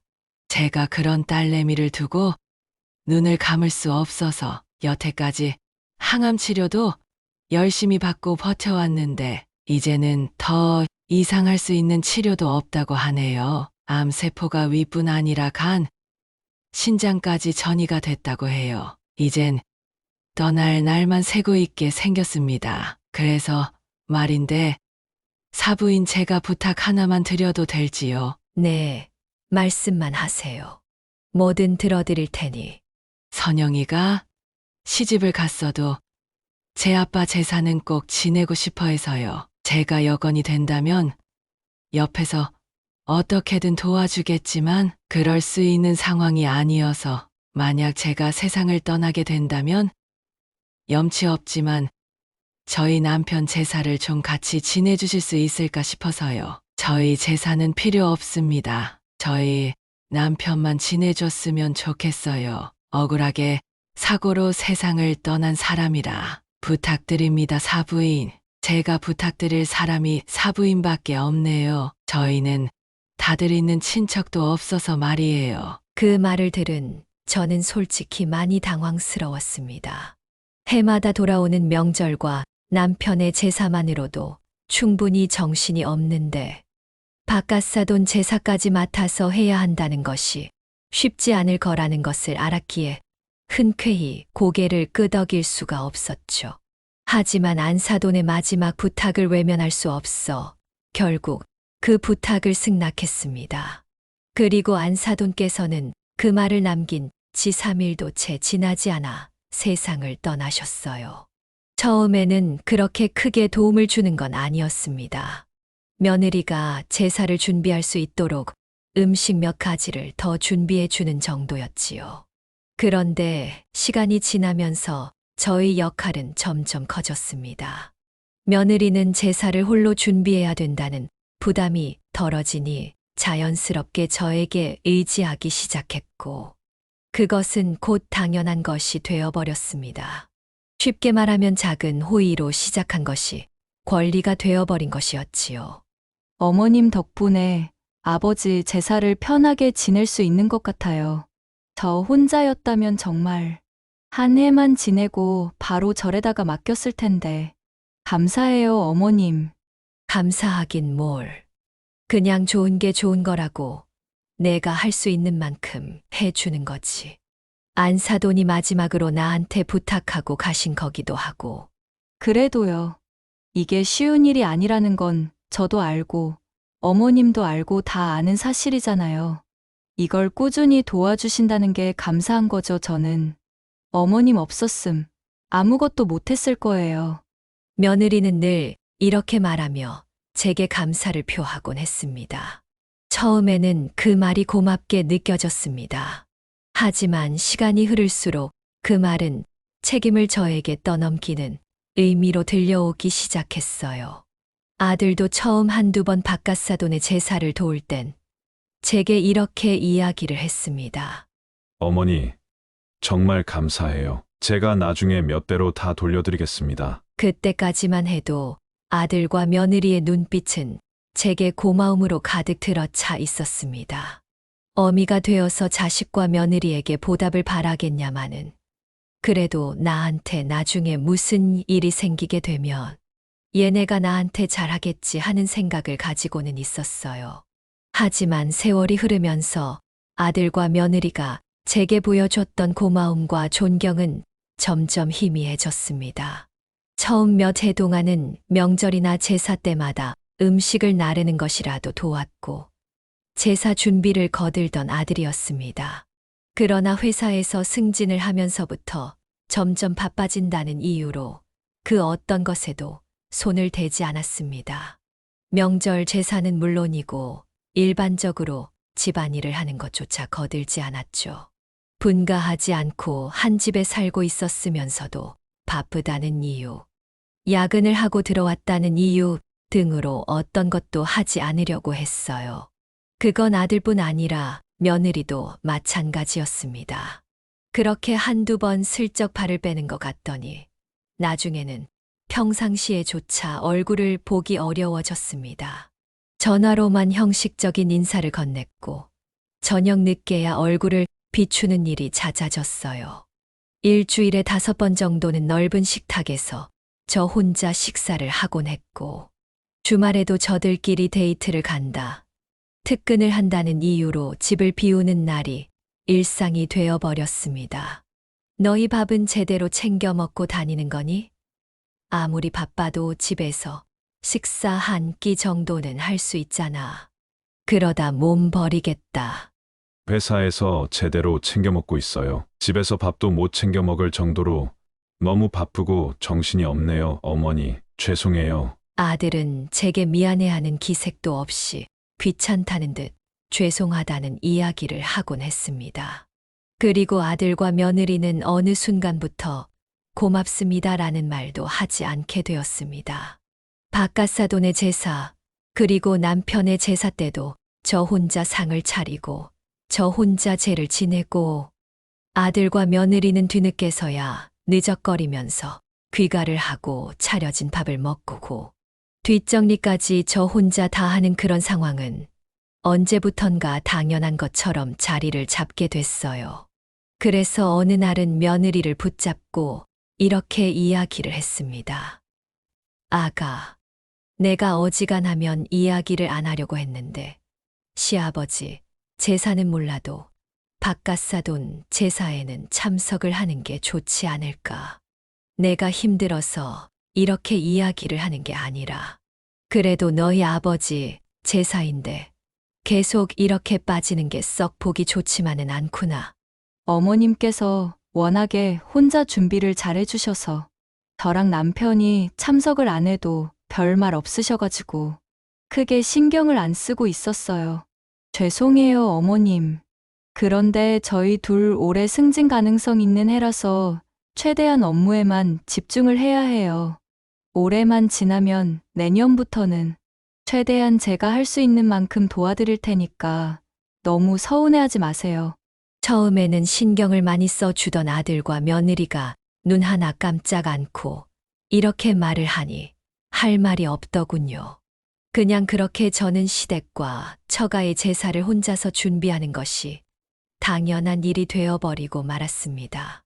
며느리는 이제는 제사를 챙기는 것이 마치 제 의무라도 되는 것처럼 행동했고, 잘 차려진 제사상을 보며 사진을 찍어 SNS에 올리기까지 했습니다. 그래서 저는 대체 뭐라고 올렸나 싶어서 슬쩍 며느리의 SNS를 곁눈질로 들여다봤어요. 그런데 정말 기가 막히더군요. 내가 우리 아빠를 위해 정성껏 차린 제사상. 아빠, 하늘에서 보고 있지? 아빠 딸 이렇게 대견하게 컸어. 시어머니 도움 하나 없이 순순의 힘으로 차린 상이다. 나도 내 스스로가 너무 대견함. 그 글을 본 저는 허탈함을 감출 수 없었습니다. 게시글 속 어디에도 저에 대한 언급은 없었고, 마치 본인이 정성껏 차린 상인 것처럼 꾸며진 글을 보며 겉으로 대놓고 뭐라 하지는 못하고 그냥 깊은 한숨만 내쉴 뿐이었어요. 며느리가 그렇게 행동을 한다는 것을 알게 된 순간부터 저는 점점 지쳐갔습니다. 하지만 이 모든 것이 제가 선택한 일이었기에 누구를 붙잡고 하소연을 할 수도 없었습니다. 어머님 덕분에 저희가 마음 편히 업무에만 집중할 수 있는 거예요. 어머님 덕분에 친정 아버지도 하늘에서 좋아하고 계실 거예요. 항상 이렇게 이야기를 하는 며느리가 나중에는 얄미워 보이기까지 했습니다. 그리고 거기에 아무 말도 없는 아들도 참 원망스럽더군요. 제 처가 저렇게 철없이 행동을 하는 걸 모를 리가 없을 텐데 옆에서 한마디 거들어주기만 해도 좋을 것을. 이러려고 혼자서 뼈가 빠져라 아들을 키운 건지 세월이 허탈하게 느껴지기까지 했어요. 명절과 제사가 다가올 때면 저는 정해놓기라도 한 것처럼 새벽부터 부엌에 나와 음식을 준비했습니다. 한 해, 두 해가 지나면서 이 과정은 너무나도 익숙해졌어요. 마치 숨 쉬듯 당연한 일처럼. 나이는 먹어가지 세월이 흐르면 흐를수록 건강에 적신호가 켜지는 것이 너무나도 잘 느껴졌습니다. 허리는 자주 결리고 손목은 시도 때도 없이 저리기 일쑤였습니다. 하지만 누구도 제 건강 상태를 걱정해 주는 사람이 없었어요. 어머님, 음식 준비는 잘 되고 계시죠? 오늘은 늦게 일어나신 것 같아서 걱정돼서 전화드렸어요. 저희 오늘도 야근할 것 같아서 음식 너무 식지 않도록 잘 만들어주세요.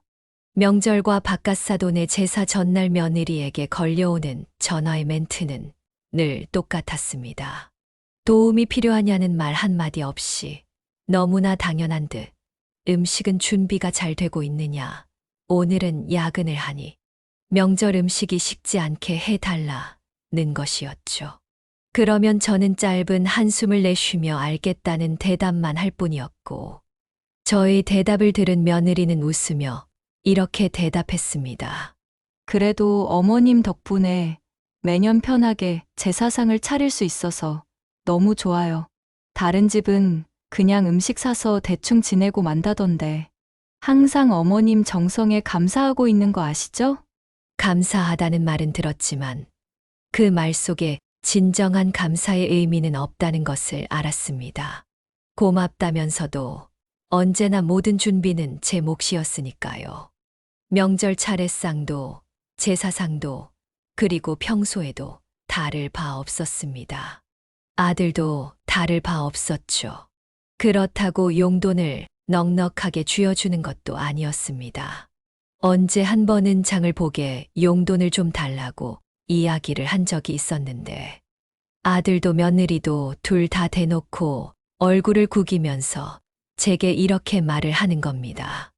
아니, 어머님 연금 나오시지 않아요? 그 연금 받은 돈은 다 어디에 쓰시고 저희한테 용돈을 달라고 하시는 거예요? 장은 최소한으로 보시면 되잖아요.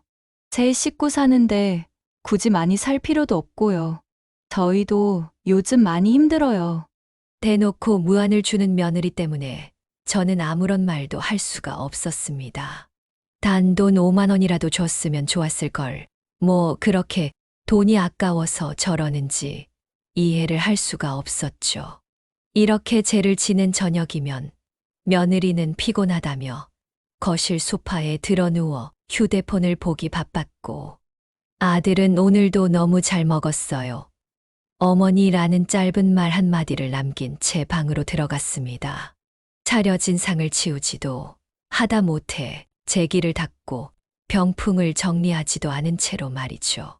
그렇게 살아오던 어느 날 저는 남겨진 식탁을 멍하니 바라보다가 문득 이런 생각이 들었습니다. 내가 왜 이러고 살고 있을까? 그냥 싫으면 싫다, 힘들면 힘들다고 이야기를 하면 될 것을. 하지만 저는 한숨을 내쉬고 다시 몸을 부지런히 움직였습니다. 오랜 세월 몸에 밴 습관은 놀라울 정도로 쉽게 바뀌지 않았어요. 불평불만이 가득해도 어쩔 수 없는 것이라 내 운명이라 받아들이면서 살았습니다. 그리고 그렇게 또다시 바깥 사돈의 제사 음식을 준비했습니다. 그런데 이상하게 그날따라 유난히 몸이 무겁더군요. 다리도 허리도 손목도 평소보다 더 아파오는 겁니다. 이대로 괜찮을까 싶었지만 음식을 준비하는 걸 멈출 수도 없었습니다. 오전 내내 바쁘게 움직여야 오후에 그나마 숨 돌릴 틈이 생기고 저녁에 제사를 지낼 수 있었기 때문이었죠.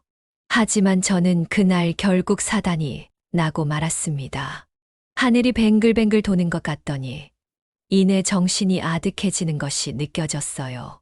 그 순간 손에 들고 있던 나물 그릇이 바닥으로 떨어지며 쨍그랑 소리가 온 집안에 울려 퍼졌고 저는 그대로 바닥에 주저앉아 버렸습니다. 손을 짚고 일어서려 했지만 온 몸이 말을 듣지 않았습니다.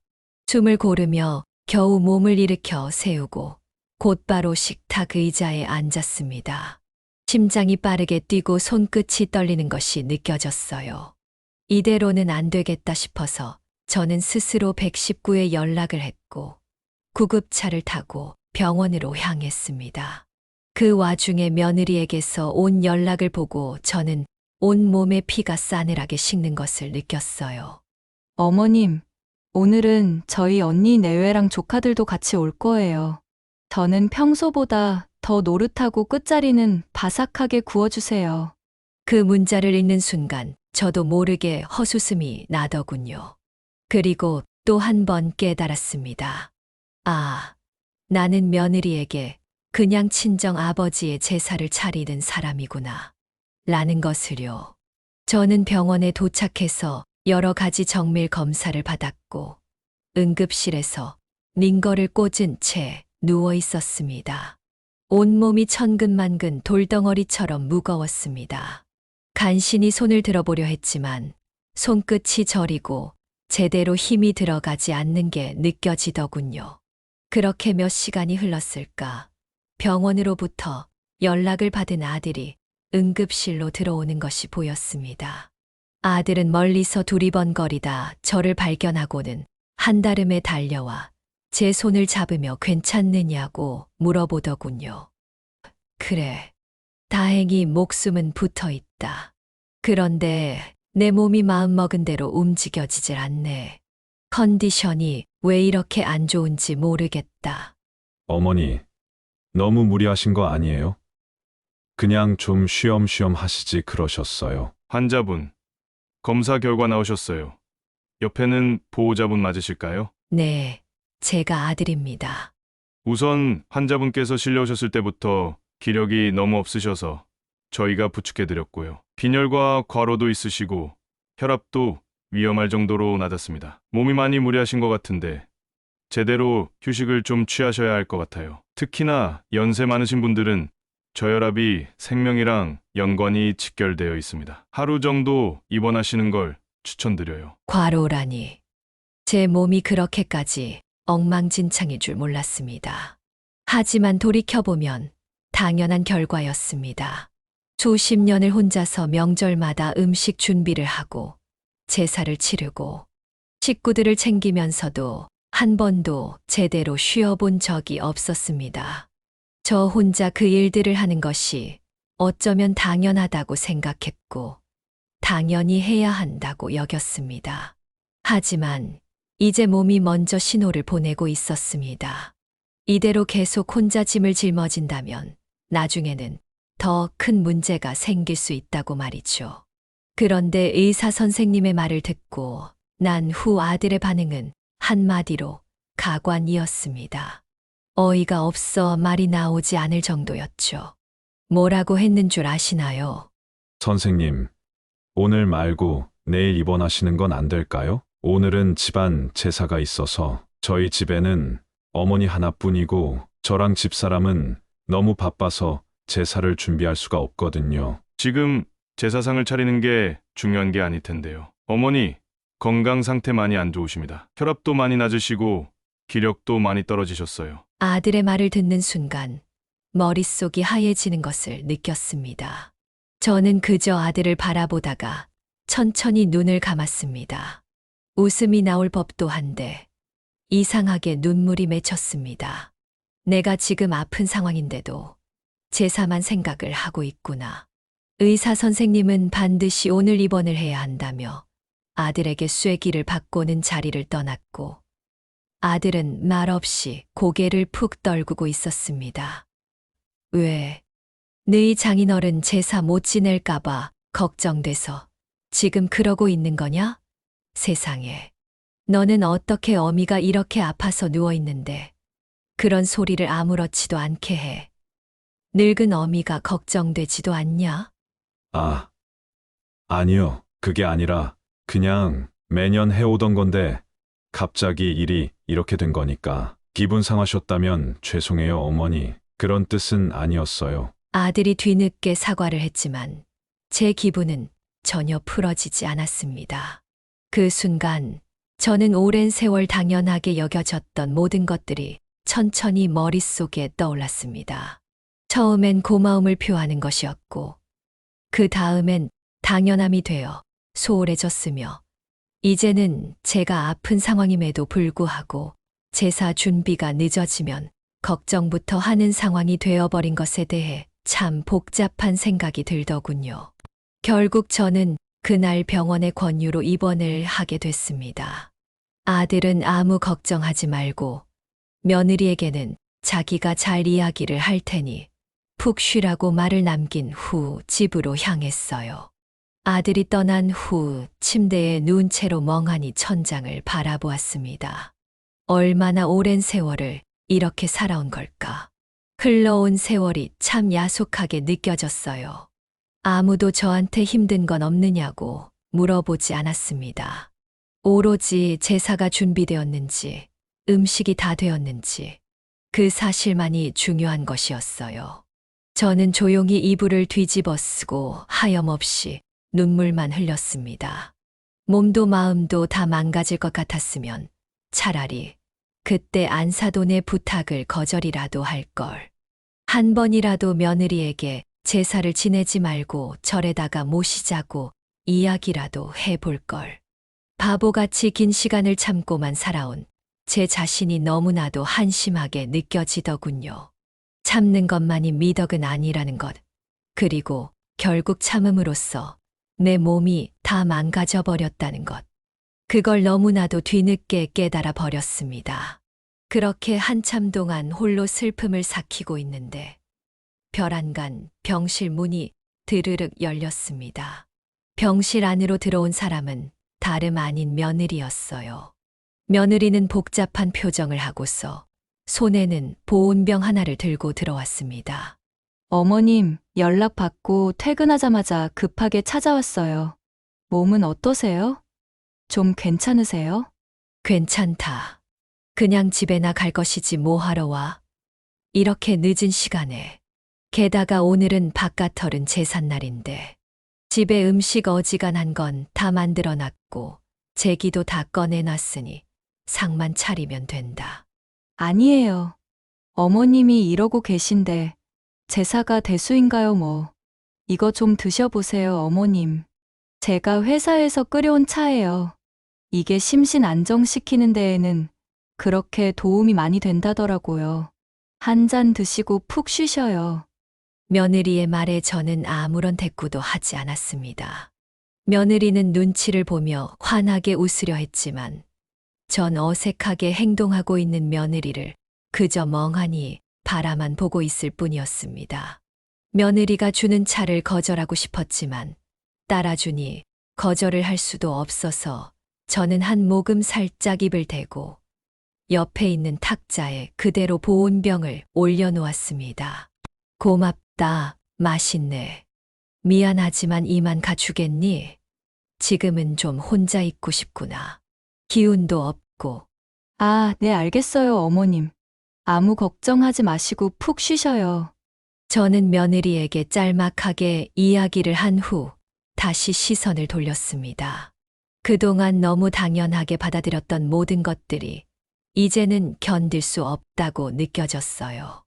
몸이 아프고 힘든 것도 문제였지만 제가 쓰러졌음에도 불구하고 제사를 지낼 수 있을지 없을지에 대해 아무렇지 않게 논하는 아들이 있다는 것이 가장 큰 문제였습니다. 물론 그 안에 며느리도 포함이었죠. 그제야 저는 깨달았습니다. 이제 이 악순환을 정말 끝내야 한다는 것을. 더 이상은 스스로 참고 참다가 무너질 수 없다는 것을 말이지요. 단 하루 입원을 한 것이었지만 병원에서 누워있던 짧은 시간 동안 저는 제 삶의 모두를 돌아보게 됐습니다. 그리고 저는 마음 먹었어요. 지독한 이 굴레에서 벗어나기로. 이제는 꾹 참는 것이 아니라 제 할 말은 다 하고 살기로. 절대 겁내거나 걱정하지 않기로 말이죠. 그렇게 저는 다음 날 집으로 돌아가 아무렇지 않게 제사 준비를 시작했습니다. 마침 집에 있던 아들과 며느리는 깜짝 놀라며 제 행동을 말리기 시작했어요. 어머니, 뭐 하시는 거예요? 방금 병원에서 퇴원하고 오셨으면서 괜찮으니까 어서 방에 들어가 좀 쉬셔요. 맞아요 어머님. 그리고 제사는 어제였잖아요. 이미 다 지나갔으니까 신경 안 쓰셔도 돼요. 신경 안 써도 된다고 말을 하면서 이거를 정리도 안 해놓고 그대로 방치해놨니? 전이랑 산적 다 쉰 거 발아먹어 치우기라도 하던지. 집에는 어제 제가 준비해놓고 나간 제기들과 음식들이 그대로 방치되어 있었습니다. 사실 이 부분부터 조금 화가 치밀어 올랐어요. 보통 상식이 있는 사람들 같으면 어느 정도 정리라도 해 둘 텐데 이걸 그대로 남겨놓다니. 저는 말리는 아들과 며느리를 뒤로 한 채 다시 음식을 준비하기 시작했습니다. 여느 때와 다름없이 식어 빠진 전을 다시 후라이팬에 굽고 나물을 무치고 탕국을 끓였습니다. 익숙한 손길로 모든 음식을 준비하면서도 오늘이 마지막이라는 생각을 하니 묘하게 마음이 차분해지더군요. 아들과 며느리는 아무것도 모른 채 제가 준비를 하는 걸 구경하기만 했습니다. 그리고 음식이 어느 정도 다 준비가 되자 평소에는 안 하던 제사 준비를 돕기 시작했어요. 어머니, 상은 저기다가 펴놓으면 되죠. 제기에 음식도 하나하나 다 올릴게요. 어머님 병풍은 어느 방에 있어요? 제가 펼쳐서 세워놓을게요. 진작에 저렇게 했으면 참 좋았을 걸. 이제 와서 바쁘게 준비를 돕는 척을 하는 아들과 며느리를 보니 웃음밖에 안 나오더군요. 어찌저찌 제사 지낼 준비는 모두 다 끝냈고 절만 하면 되는 상황이었습니다. 한참을 굳은 표정으로 있던 며느리는 그제서야 환히 웃으며 제게 이렇게 이야기했어요. 어머님, 오늘도 너무 정성껏 차려주셨네요. 오늘은 저희도 다 같이 준비를 해서 그런지 뭔가 모르게 더 풍성해 보이는 것 같기도 하고, 몸도 안 좋으실 텐데 너무 고생 많으셨어요. 여보, 당신 어머니한테 잘해드려. 세상 천지에 이런 시어머니 없다. 병원 입원하고 퇴원한 지 하루도 안 돼서 이렇게 제사상을 뚝딱 차려주시고. 진짜 어머님은 최고예요, 최고. 아들과 며느리가 호들갑을 떨며 저를 추켜 세웠지만 저는 아무런 대답도 하지 않았습니다. 대신 한동안 정성껏 차려놓은 제사상을 바라보았습니다. 가지런히 놓인 음식들, 정갈하게 정리된 제기들, 그리고 그 위에 담긴 세월과 묵묵한 희생도 눈에 보이는 듯 했어요. 한참 동안 표정 변화도 미동도 없이 제사상을 바라만 보고 있던 저는 아들과 며느리가 저를 올리려는 순간 제사상으로 성큼성큼 다가가 망설임 없이 상을 뒤집어 엎어버렸습니다. 제기와 음식들이 바닥에 떨어지며 우당탕 하고 요란한 소리가 집 전체에 울려 퍼졌습니다. 국물이 튀고 큰 충격으로 인해 깨져버린 제기들이 사방으로 흩어졌습니다. 거실이 일순간 고요해졌고 아들과 며느리는 멍한 표정으로 저를 바라보았습니다. 그 고요한 정적을 깨고 아들이 제게 소리를 질렀어요. 어머니, 갑자기 멀쩡한 상을 뒤집어 엎으시다니. 이게 대체 뭐 하시는 거예요? 저는 천천히 아들과 며느리의 얼굴을 바라보며 담담한 목소리로 입을 열었습니다. 내가 죽기 전에 준비한 제사는 오늘이 마지막이다. 이제 더 이상 바깥털은 제사상을 내 손으로 차릴 일은 없을 거야. 어머님, 갑자기 무슨 말씀을 하시는 거예요? 저희는 분명 어머님께 쉬라고 말씀드렸고, 저희 아버지 제사를 챙겨야 한다면서 음식을 만드신 건 어머님이시잖아요. 어머님께서 스스로 다 결정 내리고 준비하신 거 아니에요? 그런데 지금 이렇게 상을 엎으시는 것도 모자라서 그런 식으로 말씀을 하신다고요? 목에 핏대까지 설 정도로 고래고래 소리를 지르는 며느리를 보면서 저는 조용히 방 안에 들어가 무언가를 가지고 나와 아들과 며느리에게 내밀었습니다. 그건 바로 비용 정산서였죠. 이건 지난 시간 동안 내가 바깥 사돈 제사를 준비하면서 썼던 비용 정산서야. 음식 만드는 데 쓰인 식재료값, 전기세, 가스비, 내 노동력까지 하나도 빠짐없이 정산을 해뒀다. 만약 너희가 죽어도 나한테 제사 음식을 차리라고 말하고 싶거든. 이제부터는 바깥 사돈 제사 치르는 비용을 나한테 직접 입금해라. 아들과 며느리는 말을 잊지 못하고 서류를 내려다봤습니다. 예상보다 훨씬 큰 금액에 며느리의 얼굴이 새하얗게 질리더군요. 그렇게까지 금액이 많이 나오는 줄은 몰랐을 겁니다. 단 한 번도 장을 보지 않았으니까요. 어머님, 이건 좀 너무 많은 것 같은데요. 이렇게까지 많이 나올 거라고는 전혀 생각도 못 했는데. 그리고 어머님 노동비까지 여기다가 포함을 시키시면 어떡해요? 저희는 가족인데 그 정도도 못 해주시는 거예요? 참. 기가 막혀서. 그래, 너 말 잘했다. 내가 처음에 바깥사돈 제사 지낼 때 너 항상 고맙다고 나한테 이야기했었지. 옆에서 크게 도움은 안 됐지만 도와주기도 하고 말이야. 그런데 한 해, 두 해 지나고 나니까 너 나한테 어떻게 행동했니? 맡겨놓은 것처럼 굴지 않았어. 어머니, 그건 저희가 바빠서 그런 거라고 말씀드렸잖아요. 바빠서 그런 거면 수고하셨어요. 한마디 안 해도 되는 거냐? 쎄 빠지게 내가 차린 밥 먹고 나서 설거지 한 번 안 한 게 너희들이야. 제사상 차리고 나면 그제야 기어들어와서 숟가락 몇 번 움직이고 잘 먹었습니다. 말 한마디 안 한 채로 들어 누워버리고 방에 들어가 버리고 한 게 너희들이라고. 바깥사돈 제사부터 시작해서 네 아버지 제사, 명절 차례상까지 다 준비해온 내 시간과 노력을 생각해봐. 이건 값을 매길 수도 없는 일이다.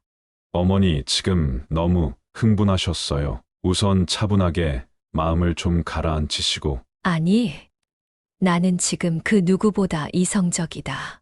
전혀 흥분하지 않았어. 이제부터 제사 지내고 싶으면 너희가 직접 장 보고 요리해서 상 차려라. 나는 오늘부로 손 뗄 테니까.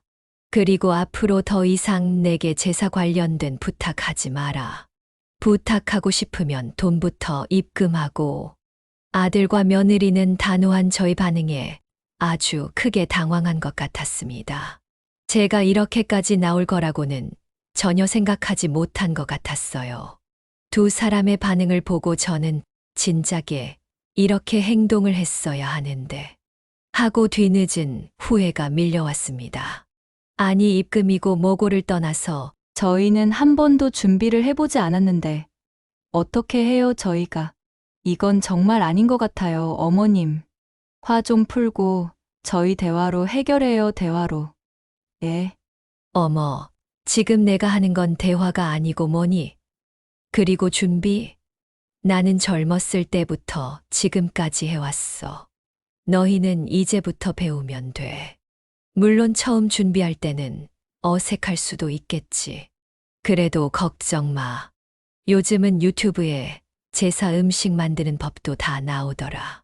며느리와 아들은 서로 눈짓을 주고받기 바빴고 저는 그러던지 말던지 외면한 채 부엌으로 가서 평소처럼 물 한 잔을 따라 마셨습니다. 그리고 전전긍긍하는 두 사람을 바라보며 홀가분한 미소를 지었습니다. 이제는 지옥 같았던 명절과 제삿날이 나한테 편안한 날이 될 수도 있겠구나. 거실에서는 여전히 당황한 얼굴로 서 있는 아들과 며느리의 모습과 깨진 제기, 음식들이 나뒹굴고 있는 모습이 보였지만 저는 더 이상 신경 쓰지 않았습니다. 이제부터는 제가 아닌 그들이 머리를 싸매고 고생을 할 차례였으니까요. 저는 단 한 번도 하늘을 제대로 바라본 적이 없었는데 마음이 편안해지니 그제서야 하늘이 눈에 들어왔습니다. 파란 하늘 위로 구름이 유유히 떠다니는 것이 보이더군요. 마치 이제야 자유로워진 제 마음을 대변하듯이 말이죠.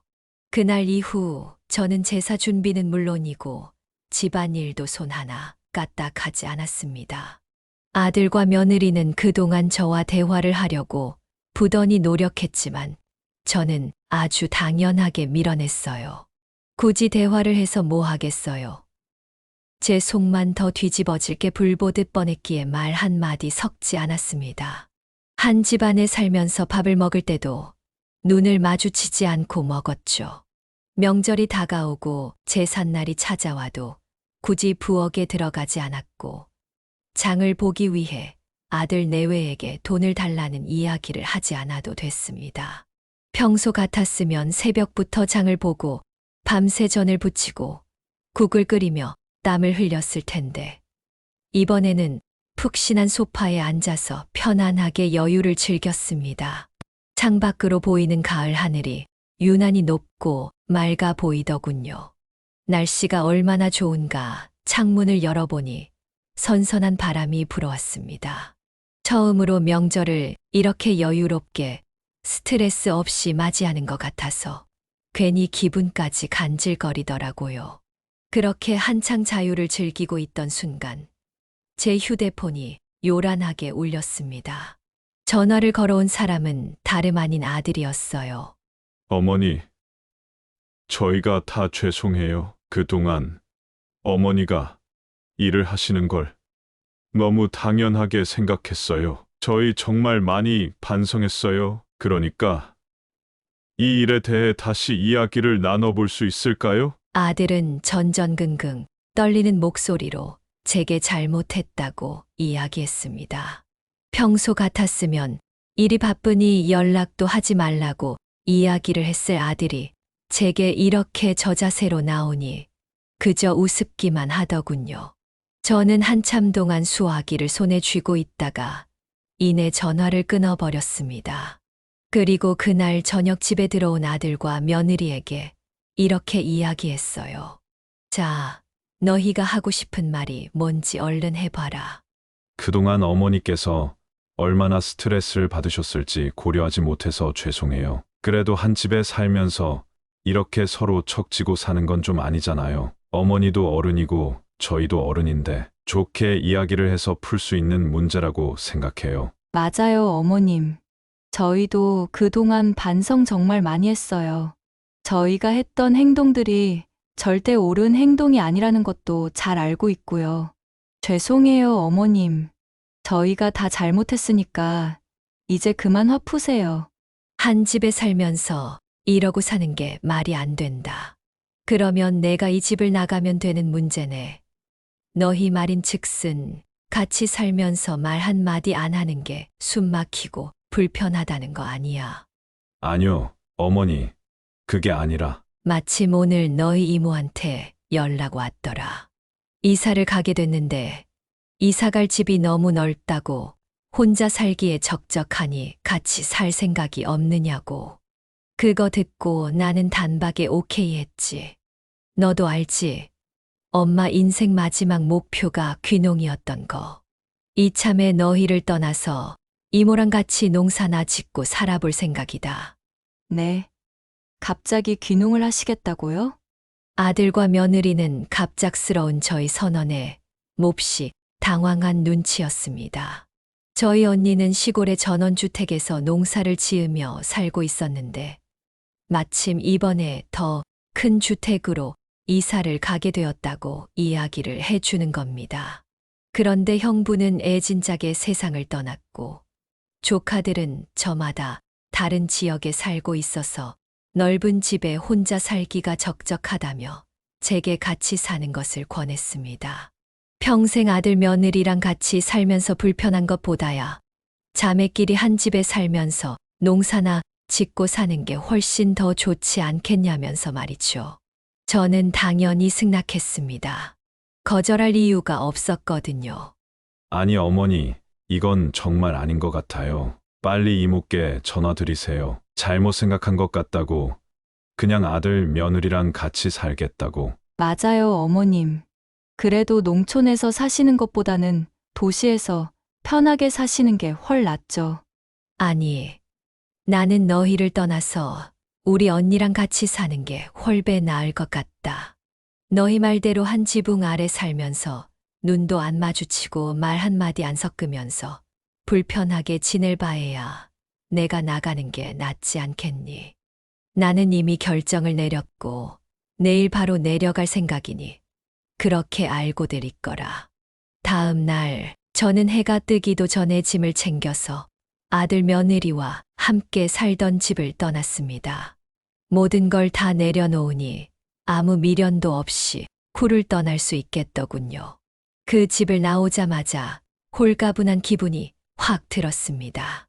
오랜 세월 알아왔던 나의 모든 것을 내려두고 이제는 새로운 삶을 위해 출발한다는 생각으로 캐리어를 끌고 언니가 살고 있는 곳으로 향했습니다. 그날 이후 아들, 며느리는 돌아가면서 제게 꾸준히 연락을 해왔습니다. 제가 답장이 없어도 마치 자기네들의 메모장처럼 할 말을 꾸준히 하더군요. 그리고 아들과 며느리는 제사 준비로 고군분투하고 있다는 소식도 전해줬습니다. 처음에는 음식 재료를 어떻게 사야 할지도 몰라 시장과 마트를 오가면서 헤맸고 나물을 무치면서는 양념을 제대로 맞추지 못해 몇 번이나 버렸다고 했습니다. 수육 삶는 법조차 몰라서 유튜브 영상을 뒤져보며 따라하다가 실패하기도 했다고 하더군요. 어머님, 전을 부치는데 너무 기름이 튀어서 겁나요. 그렇다고 덜 넣자기엔 눌어붙을 것 같아서 걱정되는데 어떻게 해야 맛있게 구울 수 있는지 알려주세요.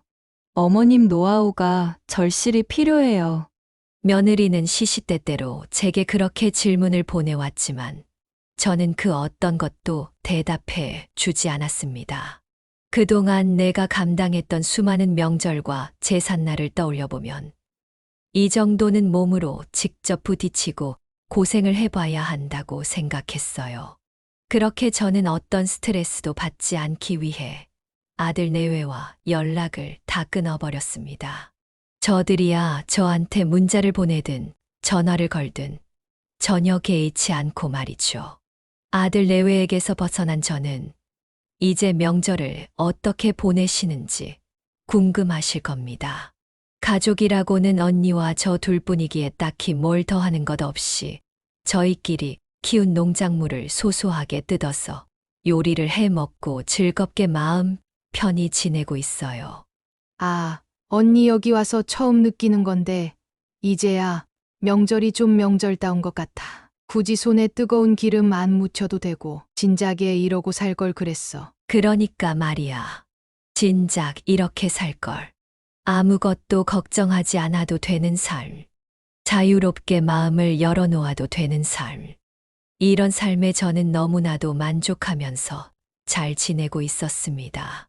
그러던 어느 날, 별안간 은행에서 돈이 입금됐다는 문자 한 통이 왔습니다. 대체 어디서 들어온 돈인지 확인해 본 저는 돈을 보낸 사람을 확인해 보고서 웃음을 터뜨리고 말았습니다. 문자에는 제사 비용이라는 문구와 함께 50만 원이라는 돈이 입금되어 있었어요.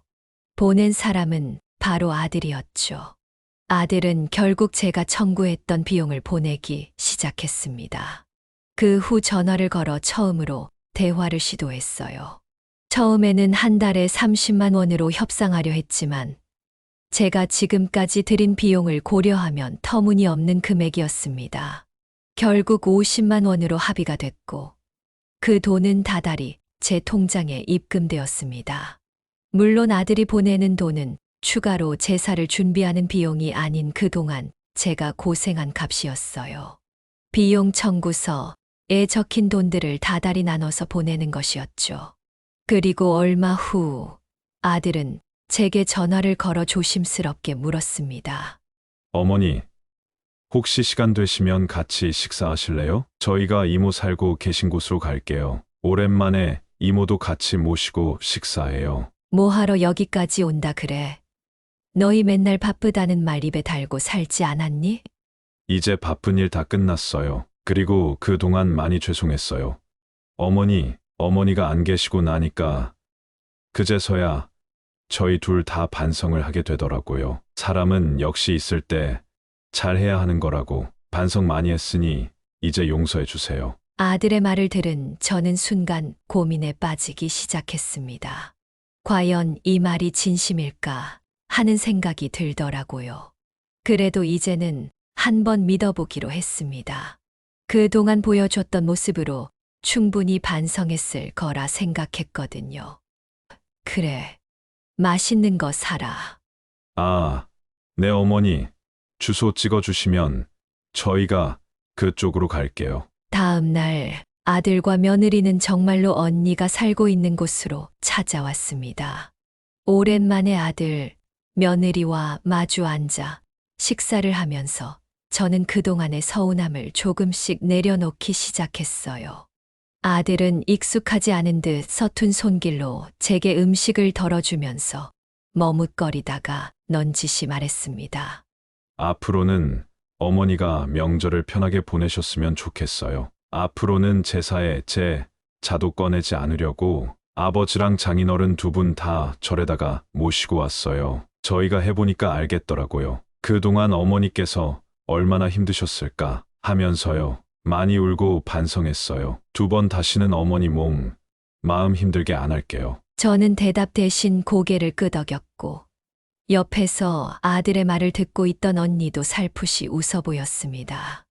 진작에 좀 깨달았다면 이런 일은 없었을지도 모르지만 그래도 지금이라도 정신을 차렸다고 하니 참 다행이라는 생각도 들었어요. 이제는 명절 때마다 아들을 보러 올라가고 있고 남편의 기일에는 저를 찾아가 인사를 하고 있습니다.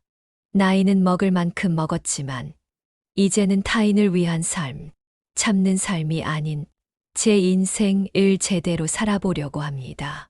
저의 사연을 읽어주신 많은 분들에게 감사하다는 인사를 드리고 싶습니다. 네, 오늘 이야기는 어떠셨나요? 오늘 이야기를 듣고 어떻게 생각하시는지 어머님, 아버님의 생각을 댓글로 공유해주세요. 저는 또 다른 사연으로 찾아뵙겠습니다. 좋아요, 구독, 알람 설정을 통해 앞으로도 따뜻한 정을 나눌 수 있게 함께 해주세요. 어머님, 아버님의 삶의 지혜와 경험을 나눌 수 있는 통로가 되겠습니다. 오늘도 인생을 바꾸는 관점을 통해 사연을 들어주셔서 감사합니다.